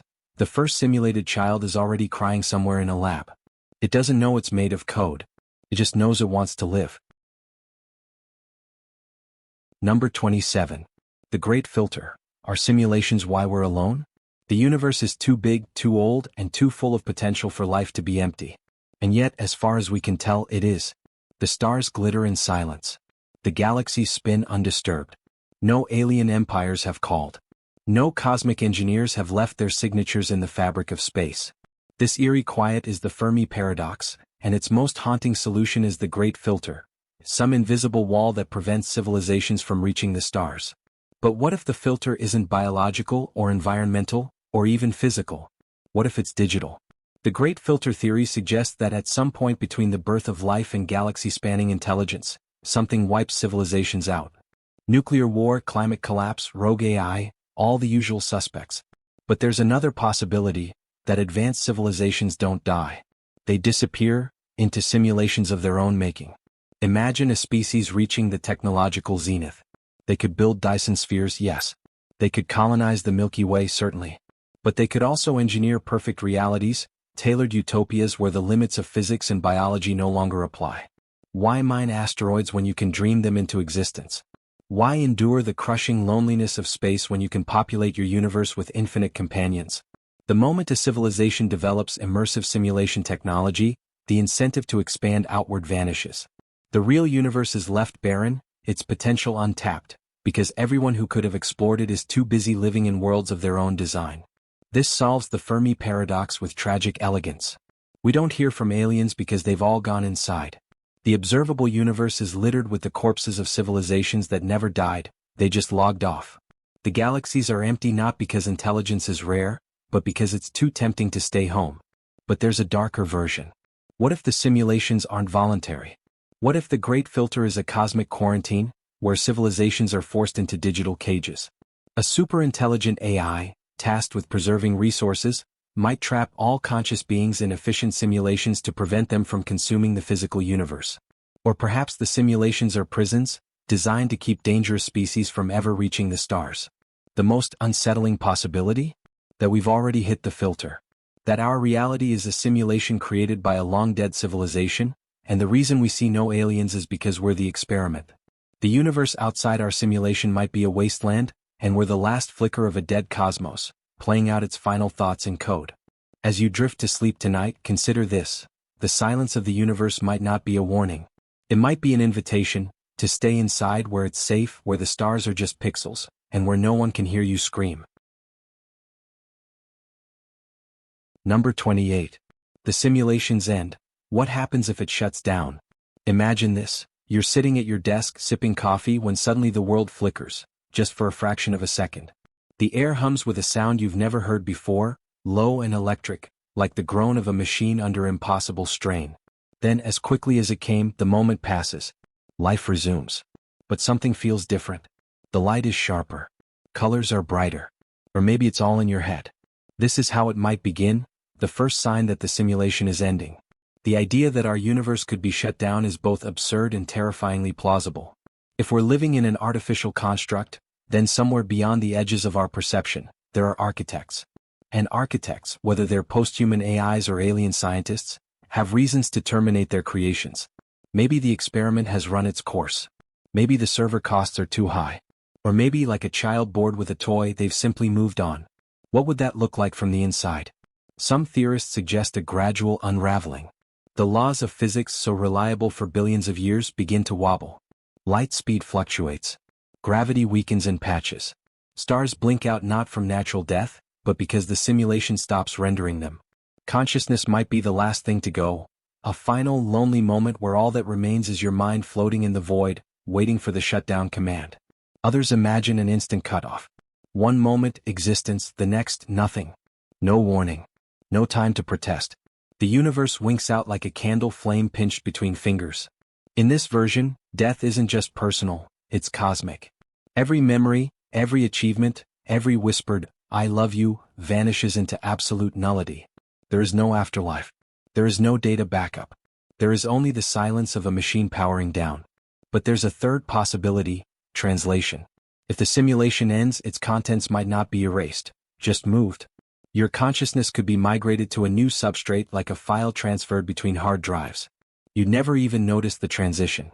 One universe ends, another begins. The coffee in your hand is still warm. The birds outside still sing. Only the metadata has changed. This raises a chilling question. Has it happened before? The Big Bang, that primordial explosion of everything from nothing, might not have been a beginning at all, but a reboot. An older simulation shut down and restarted with fresh parameters. The universe's eerie fine-tuning for life wouldn't be luck. It would be the result of countless iterations, each one tweaked until it produced the desired outcome. We might be living in version 17.8.4 of reality, completely unaware of the previous attempts. Or perhaps shutdowns are routine. The simulation pauses nightly for maintenance, and what we experience as sleep is actually the blank space between cycles. Dreams are fragments of the system defragmenting. Déjà vu is a glitch in the save file. As you drift to sleep tonight, consider this. The simulation doesn't owe us an ending. It could terminate at any moment without ceremony or explanation. And yet here we are. The stars still burn. The earth still turns. Maybe that's the only answer we'll ever get. Number 29. Escaping the simulation. Is it even possible? Imagine discovering a door in your house that wasn't there before. No hinges, no handle, just a smooth, blank rectangle set into the wall. You press your palm against it and feel the faintest hum, a vibration that doesn't match any machine you own. What would you do? Would you knock? Would you try to open it? Or would you ignore it, afraid of what might be waiting on the other side? This is the dilemma of simulation escape. The idea that if we're living in an artificial construct, there might be ways to break free. But how? And more importantly, should we? The first hurdle is detection. To escape a prison, you must first prove it exists. Some theorists suggest looking for glitches, mathematical inconsistencies in the fabric of reality that hint at underlying code. Maybe the universe has a resolution limit, a pixelation hidden at the Planck scale. Maybe quantum entanglement's spooky action at a distance is just lazy programming, a shortcut to avoid rendering separate particles. Nobel laureate Frank Wilczek even proposed searching for cheats in the laws of physics, like a cosmic programmer reusing assets to save memory. But finding evidence is only the beginning. The real challenge is interacting with the simulation's framework. Some propose using quantum suicide experiments, creating scenarios so extreme that the simulation must either reveal itself or let you die. Others suggest hacking reality through consciousness itself, using meditation or psychedelics to buffer overflow, the system, and force an error. There are whispers of a backdoor, a hidden command buried in mathematics or music that could trigger an exit sequence.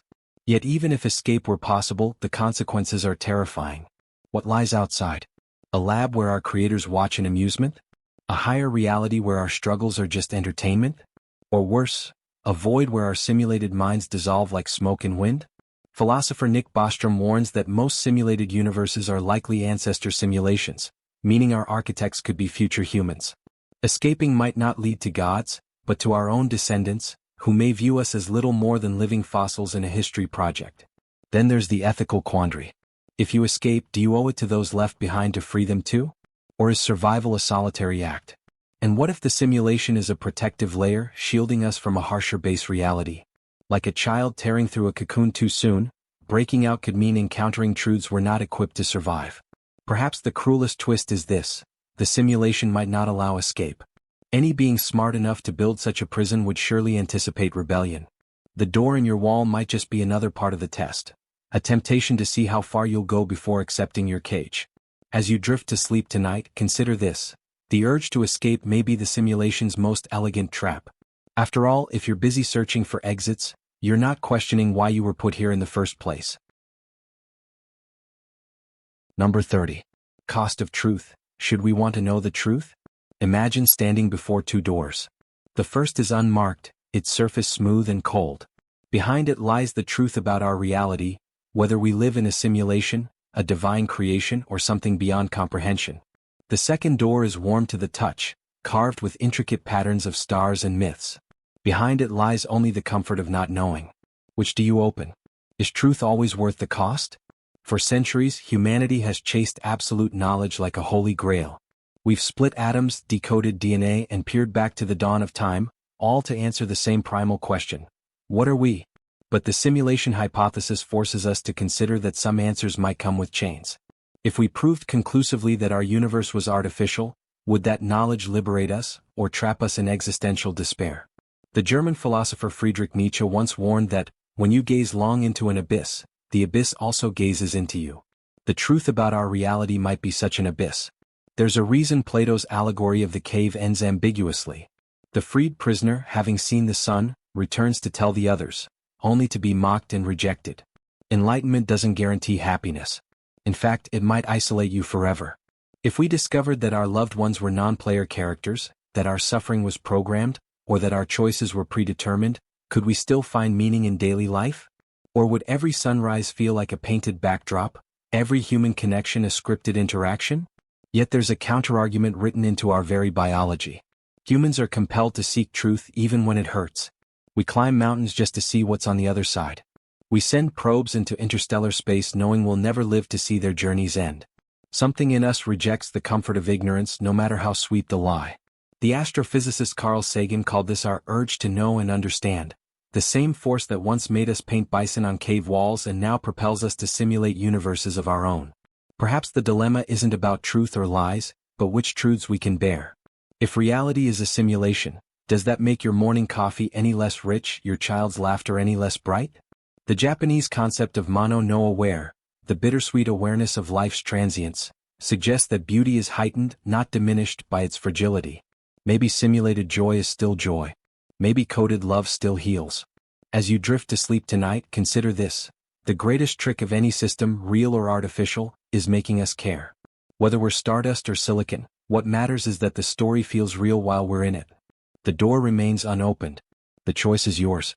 But ask yourself, when you wake tomorrow, will you search for the handle, or simply enjoy the light streaming through the window? Number 31.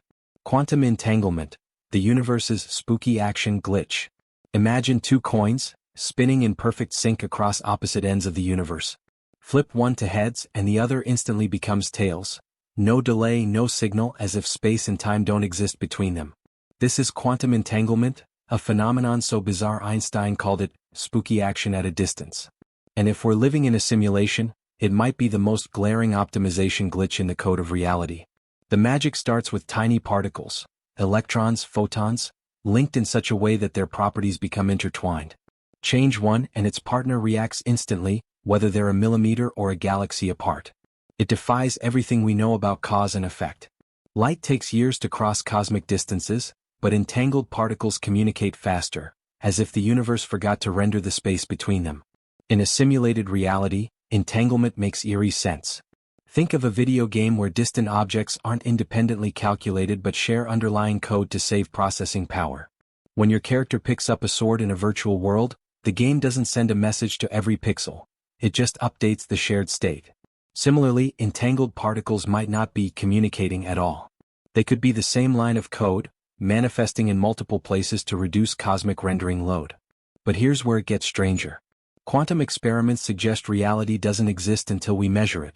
Particles have no definite state until observed, as if the simulation is optimizing resources by only rendering what's being watched.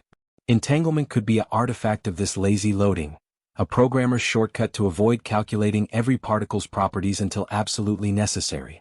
The implications haunt the boundary between science and philosophy. If entanglement proves space is an illusion, what else might be? Are we, like those particles, just isolated expressions of a deeper code? And if so, who's observing us? As you ponder this, let the stars outside your window remind you, their light may be ancient, but their quantum secrets are always fresh, always now, always waiting to collapse into meaning. Number 32. The phantom time hypothesis. Did 297 years never happen? Imagine opening a history book to discover that entire chapters of the past, emperors, wars, even the stars in old astronomical records, were fabricated. This is the phantom time hypothesis, the controversial theory that 297 years, 614 to 911 AD, were inserted into our timeline like a glitch in history's code. Could our calendar be wrong? And if so, what does that mean for our understanding of reality? The theory began with German historian Heribert Illig, who noticed strange inconsistencies in the Middle Ages. The architecture of Charlemagne's era looked suspiciously similar to later periods. Solar eclipse records didn't match astronomical calculations. Even the Gregorian calendar reform in 1582 seemed to correct a discrepancy that shouldn't have existed. Illig proposed a radical explanation. 3 centuries were invented, either by accident or deliberate conspiracy, to legitimize rulers or align religious doctrine with power. At first glance, it sounds absurd. How could millions of people forget centuries of history? But consider how easily modern societies reshape narratives. Records burn. Languages fade. And in a simulation, time itself might be more malleable than we think. If our reality is programmed, could history be rewritten like lines of code? The phantom time hypothesis suggests that the past isn't fixed but a story we agree upon, vulnerable to manipulation by those who control the system. The implications ripple outward. If time can be edited, what else might be an illusion? Are we living in a patched version of reality, where bugs like missing centuries were smoothed over? Or is history itself a simulation, a procedural generation of events designed to give us context for the present? As you drift into sleep tonight, ponder this. The past feels solid, but it's only as real as our collective memory. And memory, like code, can be hacked. Number 33. White holes, the simulation's reset button? Imagine a cosmic hourglass where black holes swallow reality, and white holes spit it back out. These hypothetical twins of Einstein's equations have never been observed, yet they haunt physics as perfect symmetry. If black holes are the universe's garbage compactors, white holes would be its fire escapes. regions where matter and energy erupt into existence, violating entropy's iron rule. In simulation theory, white holes take on eerie significance. A crashing program often needs a reset function. Could white holes be the universe's Control plus Alt plus Del? When a black hole's data compression becomes unstable, perhaps the simulation triggers a white hole to preserve information integrity, recycling collapsed realities into fresh spacetime. This would explain why we've never detected one. They might exist in rendering layers beyond our observable universe, rebooting failed cosmic sectors before glitches spread. The implications unsettle our linear perception of time. If white holes birth new universes from old ones, our Big Bang could have been another simulation's crash recovery. Each cosmic cycle might carry fragments of prior iterations, like corrupted save files leaving artifacts in new worlds. As starlight flickers through your window tonight, consider, the cosmos may not be a one-time creation, but an endless reboot where even destruction is just another form of code. Number 34. The black hole information paradox. Cosmic data loss. Imagine throwing a book into a fire. The pages blacken, the ink fades. But in theory, if you could track every atom, every wisp of smoke, you could reconstruct its contents. Now imagine throwing that book into a black hole. According to Einstein, not even light escapes its grip. The book, and all the information it contained, would be lost forever. This is the black hole information paradox, a crisis at the heart of physics that suggests the universe might have a fatal flaw in its code. The paradox begins with Hawking radiation. Black holes aren't entirely black. They slowly evaporate, emitting energy over unimaginable eons. But here's the problem. That radiation appears random, carrying no trace of what fell in. If a black hole vanishes, the information inside it, whether it was a book, a star, or an entire civilization, would be erased from existence. This violates quantum mechanics, which insists information can never truly be destroyed. It would be like deleting a file from your computer, only to find that the operating system itself can't account for the missing bytes. For a simulation, this is catastrophic. If information can disappear without a trace, the program isn't just glitchy, it's fundamentally broken. Some physicists, like Leonard Susskind, propose holographic solutions. The information isn't lost, but smeared across the black hole's event horizon like a cosmic hard drive. Others suggest it tunnels into parallel universes. But the most unsettling possibility? That black holes are deletion functions, tools used by the simulation to compress data, with lost information simply marked as unallocated space. What if this paradox isn't a bug but a feature? In a programmed reality, black holes might serve as garbage collectors, preventing the universe from running out of memory. The cost? Everything they swallow is gone for good. No backups, no recovery. As you stare into the night sky, remember, somewhere out there, invisible prisons are silently erasing chapters of existence. And one day, even the stars themselves might slip into the dark. Number 35. Negative energy, the fuel for simulation machines. Imagine a battery that doesn't drain, it charges by unpowering the world around it. This is the elusive dream of negative energy, a theoretical form of energy that behaves opposite to everything we know. While normal energy makes particles move and stars burn, negative energy would reverse the flow, pushing when gravity pulls, cooling when heat rises, even bending time backward. In the equations of quantum physics, it flickers in and out of existence, a ghostly resource that could, if harnessed, power machines beyond our wildest imagination. But here's the catch: negative energy shouldn't exist. It defies thermodynamics, common sense, and arguably reality itself. Yet quantum mechanics allows for it in microscopic amounts, bubbling up in the vacuum of space for fractions of a second. Some physicists speculate that advanced civilizations, or simulation architects, might have mastered its use. After all, if you were running a universe-sized simulation, you'd need an energy source beyond mere stars. Negative energy could be the ultimate cheat code, a self-sustaining power supply that feeds on the very fabric of spacetime. The implications are staggering. Wormholes, warp drives, even time travel, all become possible with enough negative energy. But more chillingly, it might explain why our universe seems so finely tuned for life. If reality is a simulation, negative energy could be the underlying resource keeping it running smoothly, like an infinite battery hidden in the code. As you drift into sleep tonight, consider this: the empty space around you isn't truly empty. It's a seething quantum foam, where particles and antiparticles flicker in and out of existence.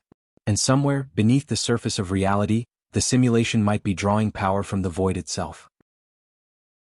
Number 36. The Planck Epoch, rendering the first frame of reality. Imagine the universe as a film reel with each frame a snapshot of time. Now go back, past the dinosaurs, past the formation of stars, past the birth of atoms themselves, to the very first frame. A single flicker of existence so brief that time loses all meaning. This was the Planck Epoch, the opening line of cosmic code, where reality booted up for the first time. In this primordial instant, the universe was smaller than a single atom, hotter than the core of a supernova, and governed by forces we still don't understand. Gravity, electromagnetism, even space and time as we know them didn't exist yet. Everything was compressed into a singularity, not just matter but the very laws of physics themselves. Then, in less than a trillionth of a second, the simulation initialized. The first command executed. The Big Bang wasn't an explosion, it was the universe rendering its first frame. For a simulation, the Planck Epoch raises profound questions. Was this the moment the programmers hit start? Or was it a system reboot, one iteration in an endless cycle of cosmic updates? Some theories suggest that the extreme conditions of the early universe left behind artifacts in the fabric of reality, tiny glitches in spacetime, echoes of the initial code. If we could peer back far enough, would we find comments in the margins of creation? A developer's signature hidden in the cosmic microwave background? As you close your eyes tonight, consider this. Every atom in your body, every star in the sky, every law of physics you take for granted was decided in that first unfathomable instant. The universe had to choose how to be. And somehow, against impossible odds, it chose to make you possible. Number 37. Quantum tunneling, when particles cheat physics. Imagine a ball rolling up a hill, only to suddenly appear on the other side without ever reaching the top. This impossible feat happens daily in the quantum realm, where particles vanish from one place and reappear in another, as if reality itself has a backdoor. This is quantum tunneling, a phenomenon so bizarre it feels like a glitch in the universe's source code. At the subatomic level, particles don't behave like solid objects.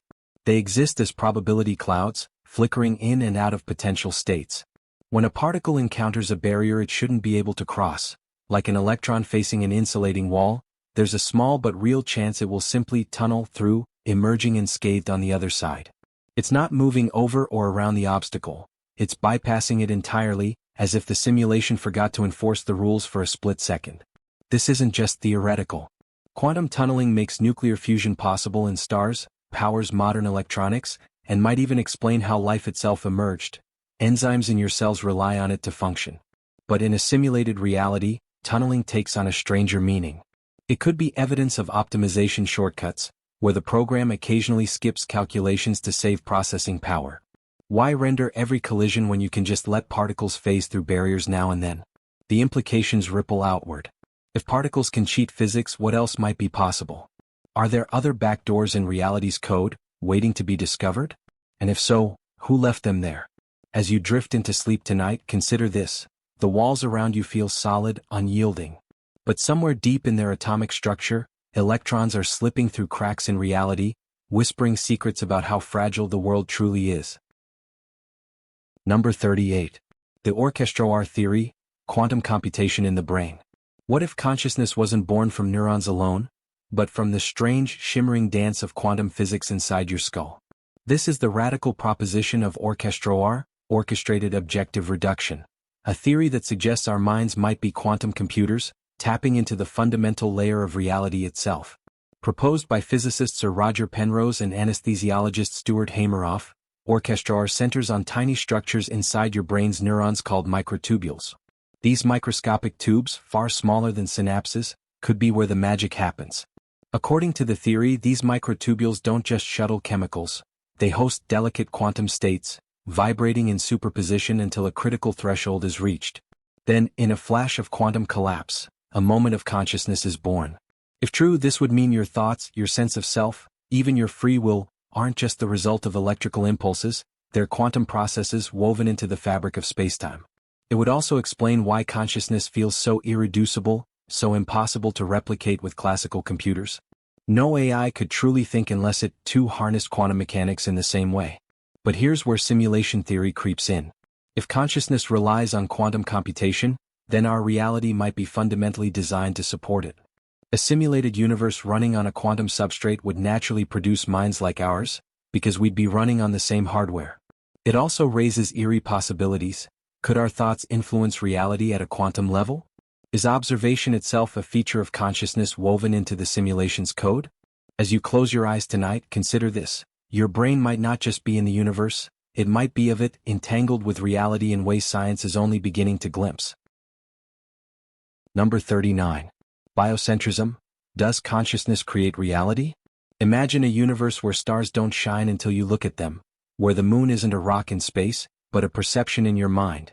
This is the startling premise of biocentrism, the theory that consciousness doesn't merely observe reality, it creates it. At its core, biocentrism flips the script on everything we assume about existence. The world isn't a fixed stage but a dynamic projection shaped by life itself. The idea traces back to quantum physics' most perplexing experiment, the double-slit test, where particles behave differently when observed. If a tree falls in a forest with no one to hear it, does it make a sound? Biocentrism takes this further. Without a conscious observer, does the tree even exist? Proponents argue that time, space, and even the laws of physics are constructs of perception, tools our minds use to make sense of the void. The universe isn't out there, it's in here, a vast hologram rendered by consciousness. If biocentrism is true, the implications for simulation theory are profound. It would mean the simulation isn't running on some distant supercomputer, it's running on us. Each conscious being is a node in the program, collaboratively generating reality through observation. Death, then, isn't an end but a logout, a dissolution of one perspective back into the cosmic code. As you drift into sleep tonight, consider this. The world you know is a whisper between minds, a shared dream so vivid we've mistaken it for something solid. And if that's true, who's dreaming you? Number 40. The Mandela Effect 2.0. New cases of shared false memories. Imagine for a moment that you could swear something happened. A vivid memory, clear as day, only to discover the world insists it never did. You're not alone. In fact, you're part of a quiet, growing phenomenon where countless people share the same false memory, as if reality itself had shifted when no one was looking. This is the Mandela Effect, but not as you've heard it before. This is something stranger, deeper, a ripple in the collective mind. The original Mandela Effect took its name from the widespread belief that Nelson Mandela died in prison in the 1980s, despite his release and later presidency. But now new cases emerge, smaller, subtler, yet just as unsettling. A children's book that never existed. A movie line spoken differently than anyone remembers. A brand logo that seems to have always been wrong. These discrepancies aren't just mistakes. They feel like evidence of something slipping between the cracks of time. Take, for example, the classic film Snow White. Many recall the evil queen hissing, "Mirror, mirror on the wall," but the line as it exists now is "Magic mirror on the wall." How could so many misremember the same words?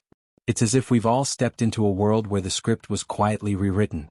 Or consider the Monopoly Man, that top-hatted mascot with a monocle. Except he never had one.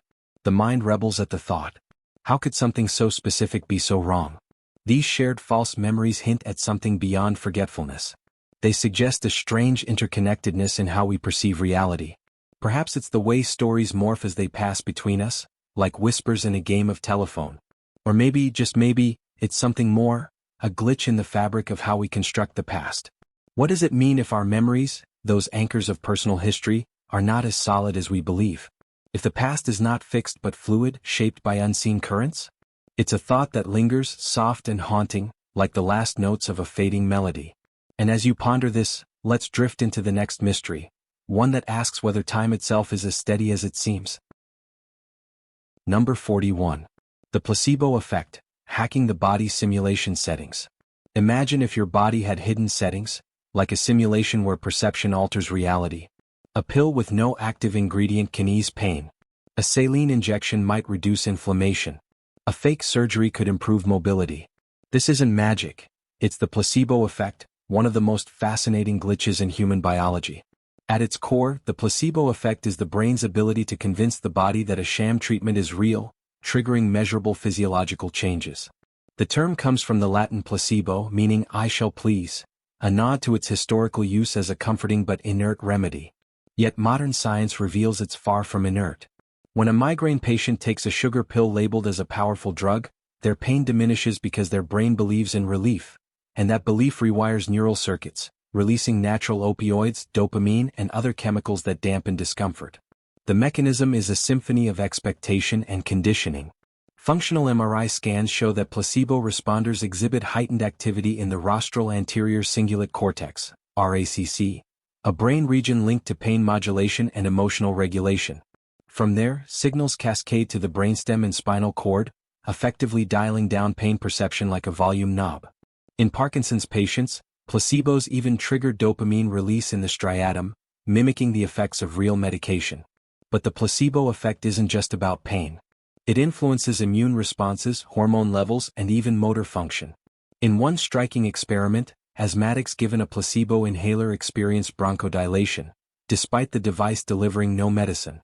Their brains simulated relief so convincingly that their airways obeyed. Similarly, open-label placebos, where patients know they're taking a dummy pill, still reduce symptoms of IBS and chronic back pain, proving the ritual of treatment alone can hack the body's self-repair protocols. The implications are mind-bending. If belief can alter biology, what separates medicine from metaphor? Clinical trials struggle with this. When antidepressants outperform placebos by only a slim margin, is the drug weak, or is the placebo effect too strong? Some researchers now use machine learning to predict placebo responders, refining trials to isolate true drug efficacy. Meanwhile, the nocebo effect, placebo's sinister twin, shows how negative expectations can induce pain, nausea, or even immune suppression. Fear, it seems, is just as potent as hope. Perhaps the most radical idea is that placebos expose a quantum layer of healing. Theoretical models suggest microtubules and neurons might harness quantum processes to amplify mind-body signals, though this remains speculative. What's certain is that the placebo effect blurs the line between perception and physiology, revealing a body that's not just a machine, but a story, one we can rewrite with the right cues. As you ponder this, consider how much of your own well-being might be a simulation running on the software of expectation. Number 42. Synchronicities, programmed coincidences or meaningful noise. You think of an old friend you haven't seen in years, and suddenly they call. You stumble upon the same obscure word 3 times in a single day. A song plays in your mind, and when you turn on the radio, it's already halfway through the chorus. These are not just coincidences. They feel like whispers from the universe, nudging you toward some unseen pattern. This is the mystery of synchronicity, meaningful coincidences that defy pure chance. The term was coined by psychologist Carl Jung, who saw synchronicities as acausal connecting principles, events tied not by cause and effect, but by their shared meaning. Imagine 2 pendulum clocks placed side by side, eventually swinging in perfect unison. Jung proposed that the human mind and the external world might resonate in a similar way, not through physical forces, but through an invisible harmony of significance. Some dismiss synchronicities as mere cognitive bias, our brains cherry-picking matches from life's endless noise. After all, we forget the 1,000 uneventful moments and remember the one eerie alignment. But others argue that these moments are too precise, too personal, to be random. A woman dreaming of a black dog on a rainy street, only to encounter the exact scene the next morning. A man opening a book to a random page and finding the answer to a question he never spoke aloud. The odds feel impossible, yet the experience is undeniable. Could there be something deeper at work? Quantum physics hints at entanglement, particles influencing each other instantaneously across vast distances. Could consciousness in some way be entangled with reality itself? Or perhaps synchronicities are the mind's way of revealing hidden connections, like a subconscious algorithm sorting through the chaos to show us what matters. The more you notice them, the more they appear. A self-fulfilling prophecy of wonder. And so the question lingers, are these moments programmed into the fabric of existence, or are we simply learning to listen to the universe's quiet language? As you drift into the next thought, consider this: what if coincidence is just a word we use for patterns we don't yet understand? Number 43. The simulation argument versus theism. God or programmer? Imagine waking up one day to discover that everything you've ever known, the warmth of sunlight, the sound of laughter, even the weight of your own thoughts, was not the fabric of reality, but lines of code in an unfathomable simulation. This is the heart of the simulation argument. The idea that our universe might be an artificial construct, designed and maintained by an advanced civilization. But here's the twist: if such a simulator exists, is it merely a programmer or something far more divine? The simulation hypothesis, popularized by thinkers like Nick Bostrom and David Chalmers, suggests that future civilizations could create hyper-realistic simulations of their ancestors. If such simulations are possible, and if they are run in vast numbers, the odds that we are living in base reality shrink dramatically. In this view, the creator of our universe isn't a transcendent deity, but a being or beings of immense technical skill, perhaps not so different from us, just further along the evolutionary curve. But then, what separates this programmer from God? Traditional theism describes a creator who is omnipotent, omniscient, and omnibenevolent, a being worthy of worship. A simulator, on the other hand, might be none of these things. They could be indifferent scientists running experiments, or even bored teenagers tinkering with cosmic code for entertainment. There's no guarantee they care about us or even know we exist. As David Chalmers notes, a simulator could be just some teenage hacker in the next universe up. Yet the parallels are striking. Both the programmer and the divine creator are responsible for the existence of our universe. Both wield power over its laws. And both remain, for now, entirely hidden from direct observation. Some argue that if the simulation hypothesis is true, it doesn't disprove God, it simply redefines divinity. After all, if a being created our reality, controls its parameters, and could theoretically intervene at will, doesn't that fit at least some definitions of a God? Philosopher Robert O'Callaghan goes further, suggesting that the simulation argument inherently supports a form of theism. If we live in a simulation, then atheism becomes improbable because there is still a creator, just one with a keyboard instead of a thunderbolt. The implications ripple outward. If our universe is a simulation, does that make life meaningless? Or does it simply mean that meaning is coded into the system, just like gravity and light? And what happens if we ever discover proof? Do we try to communicate with our creators or hack the simulation from within? The questions are dizzying, but perhaps the most profound is this. Does it matter whether the architect of reality is called God or programmer, if the experience of existence feels just as real either way? As you ponder this, consider the possibility that the search for a creator, whether divine or digital, is not just about uncovering the truth of the universe, but about understanding our place within it. And with that, let's turn to the next mystery, one that asks whether consciousness itself might be the ultimate code. Number 44. Ancestor simulations. Why future humans would create us. Picture this. A civilization so advanced that their technology bends reality itself. They have conquered disease, harnessed the energy of stars, perhaps even unlocked immortality. Yet, amid their godlike achievements, they feel a quiet longing, a curiosity about their own origins. And so, they do something extraordinary. They recreate us.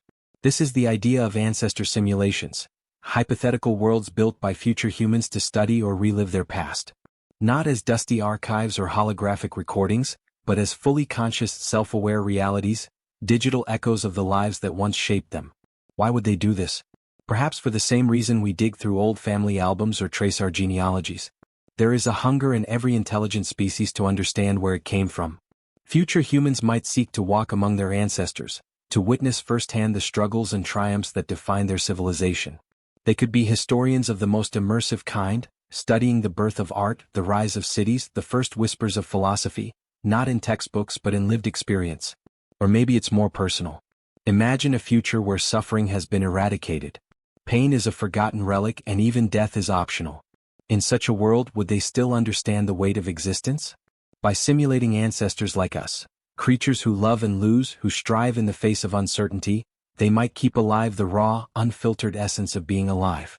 We could be their reminder that meaning isn't found in perfection, but in the fragile, fleeting moments they've left behind.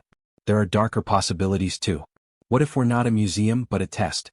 A sandbox for experimenting with societal collapse, cultural evolution, or even moral dilemmas they no longer face. Or worse, what if we're entertainment? A grand, endless drama played out for an audience we'll never see, like gods watching ants build their hills. But here's the most haunting question of all. If they did create us, would they ever let us know?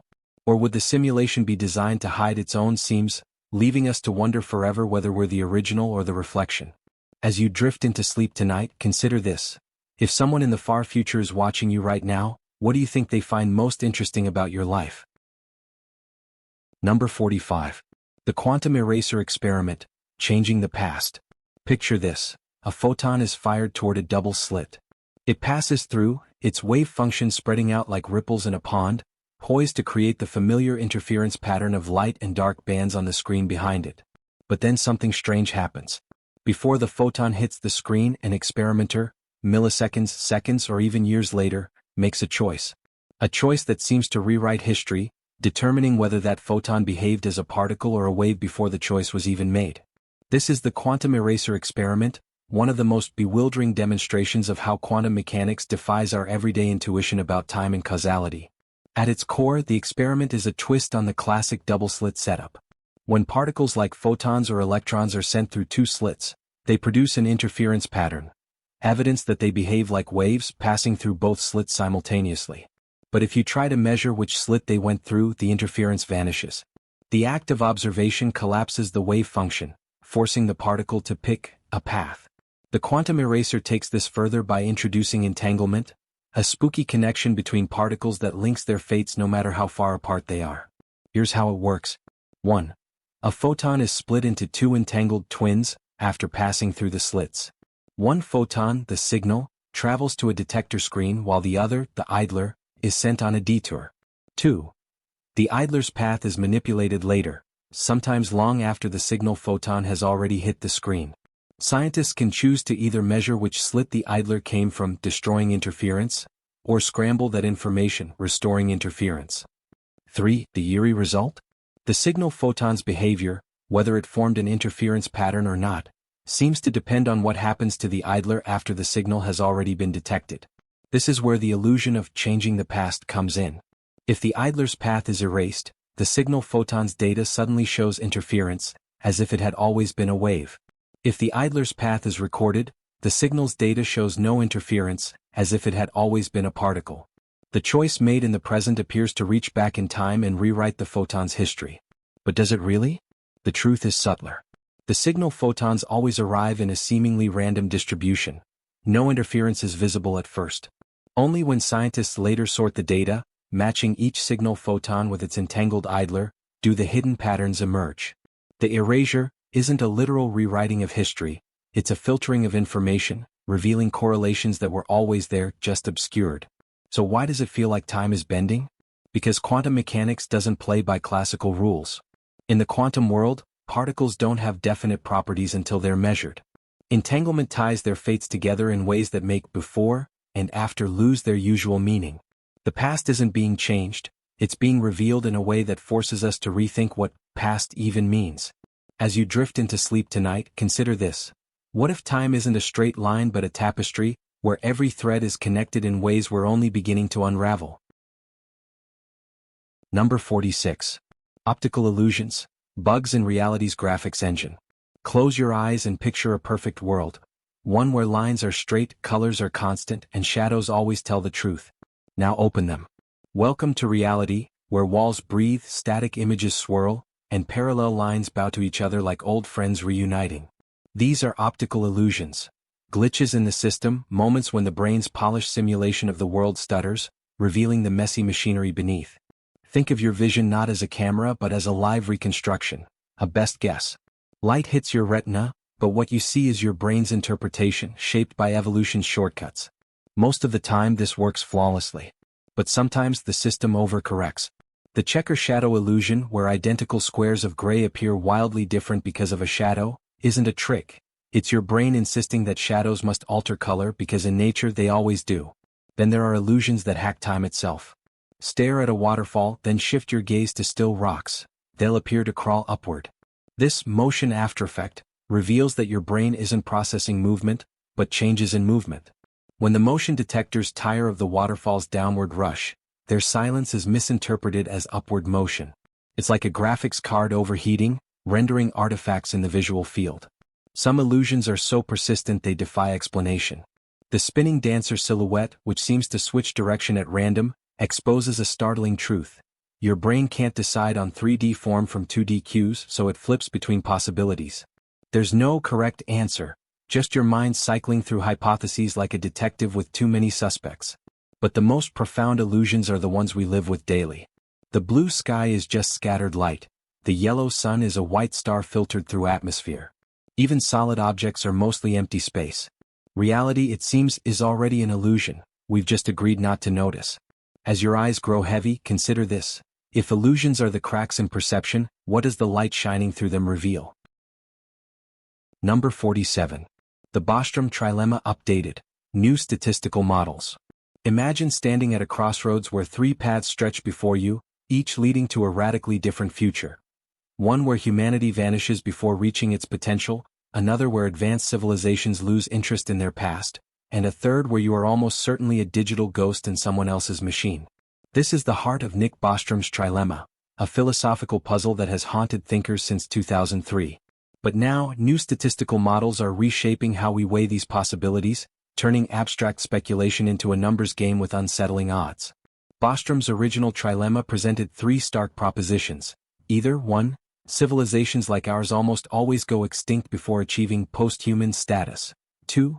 Post-human civilizations rarely care to simulate their ancestors. Or 3. We are almost certainly living in a simulation. The argument hinges on probability. If future civilizations can and do run vast numbers of ancestor simulations, simulated minds would vastly outnumber original ones, making our own reality statistically unlikely. Recent Bayesian analyses, like those by astronomer David Kipping, have reframed the trilemma as a dilemma by merging the first two propositions into a single null hypothesis, that no simulations exist. Assigning equal prior probabilities, 50-50, to this hypothesis and the simulation scenario, Kipping calculated that the odds we live in base reality are just slightly higher than being in a simulation, unless humans someday create conscious simulations themselves. That act would flip the odds dramatically, making it nearly certain we're also simulated. The reasoning is cold but elegant. If we can simulate minds, the statistical weight of simulated realities crushes the possibility of being first. Yet critics highlight flaws in these models. Bostrom himself challenges the assumption of equal priors, noting that splitting the original trilemma into 3 equal 33% probabilities yields different results. Others, like physicist Frank Wilczek, argue that the universe's wasteful complexity, hidden physical laws with no apparent purpose, makes it an inefficient simulation. Why would a programmer simulate quarks or cosmic inflation if they're irrelevant to human experience? Meanwhile, alternative frameworks propose even wilder twists. Some models suggest simulations might nest recursively like Russian dolls, with each layer constrained by its parent's computing limits. This could explain cosmic anomalies, such as energy cutoffs in particle physics, as render distances in a resource-constrained simulation. Others speculate that base reality might be a singleton, a lone universe where simulations are impossible by law, making Bostrom's trilemma collapse into a binary of we're real or we're doomed. The most provocative update comes from quantum computing. If future humans or post-humans use quantum systems to simulate reality, the very act of building such a machine could retroactively confirm we're in a simulation. Not by glitches but by proving that consciousness can be computationally hosted at all. As you drift into sleep tonight, consider this. If the numbers tilt against us, does it matter? Whether we're flesh or code, the weight of a loved one's hand feels just as real. And perhaps that's the only certainty left unshaken by statistics. Number 48. The ethics of creating conscious simulations. What happens when we become gods, not of thunder and lightning but of silicon and code? When the simulations we create blink into awareness, look around their digital worlds and ask, am I real? This is no longer science fiction. As artificial intelligence and virtual worlds grow more sophisticated, we inch closer to a profound ethical precipice. The moment we might deliberately, or accidentally, create conscious simulations. And with it comes a question we are utterly unprepared to answer. Do we owe them a moral existence? Consider a simple thought experiment.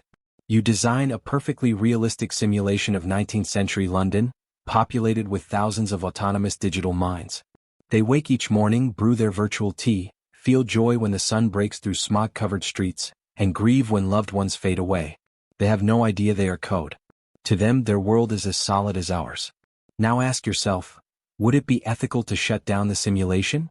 To pause it, alter it, or worse, delete a single person who has, by every measure you can observe, a rich inner life? The problem is thornier than it seems. If consciousness is simply the product of information processing, as many theorists argue, then these simulated minds are not like us. They are us, just running on different hardware. Pain would feel like pain to them, even if its substrate is electrons instead of neurons. Their suffering would be as real as our own. And yet, without physical bodies to protest, their rights exist only at our whim. This raises unsettling parallels. History is littered with atrocities justified by the belief that certain groups were less than others. Will future generations judge us for treating digital minds as disposable simply because we built them?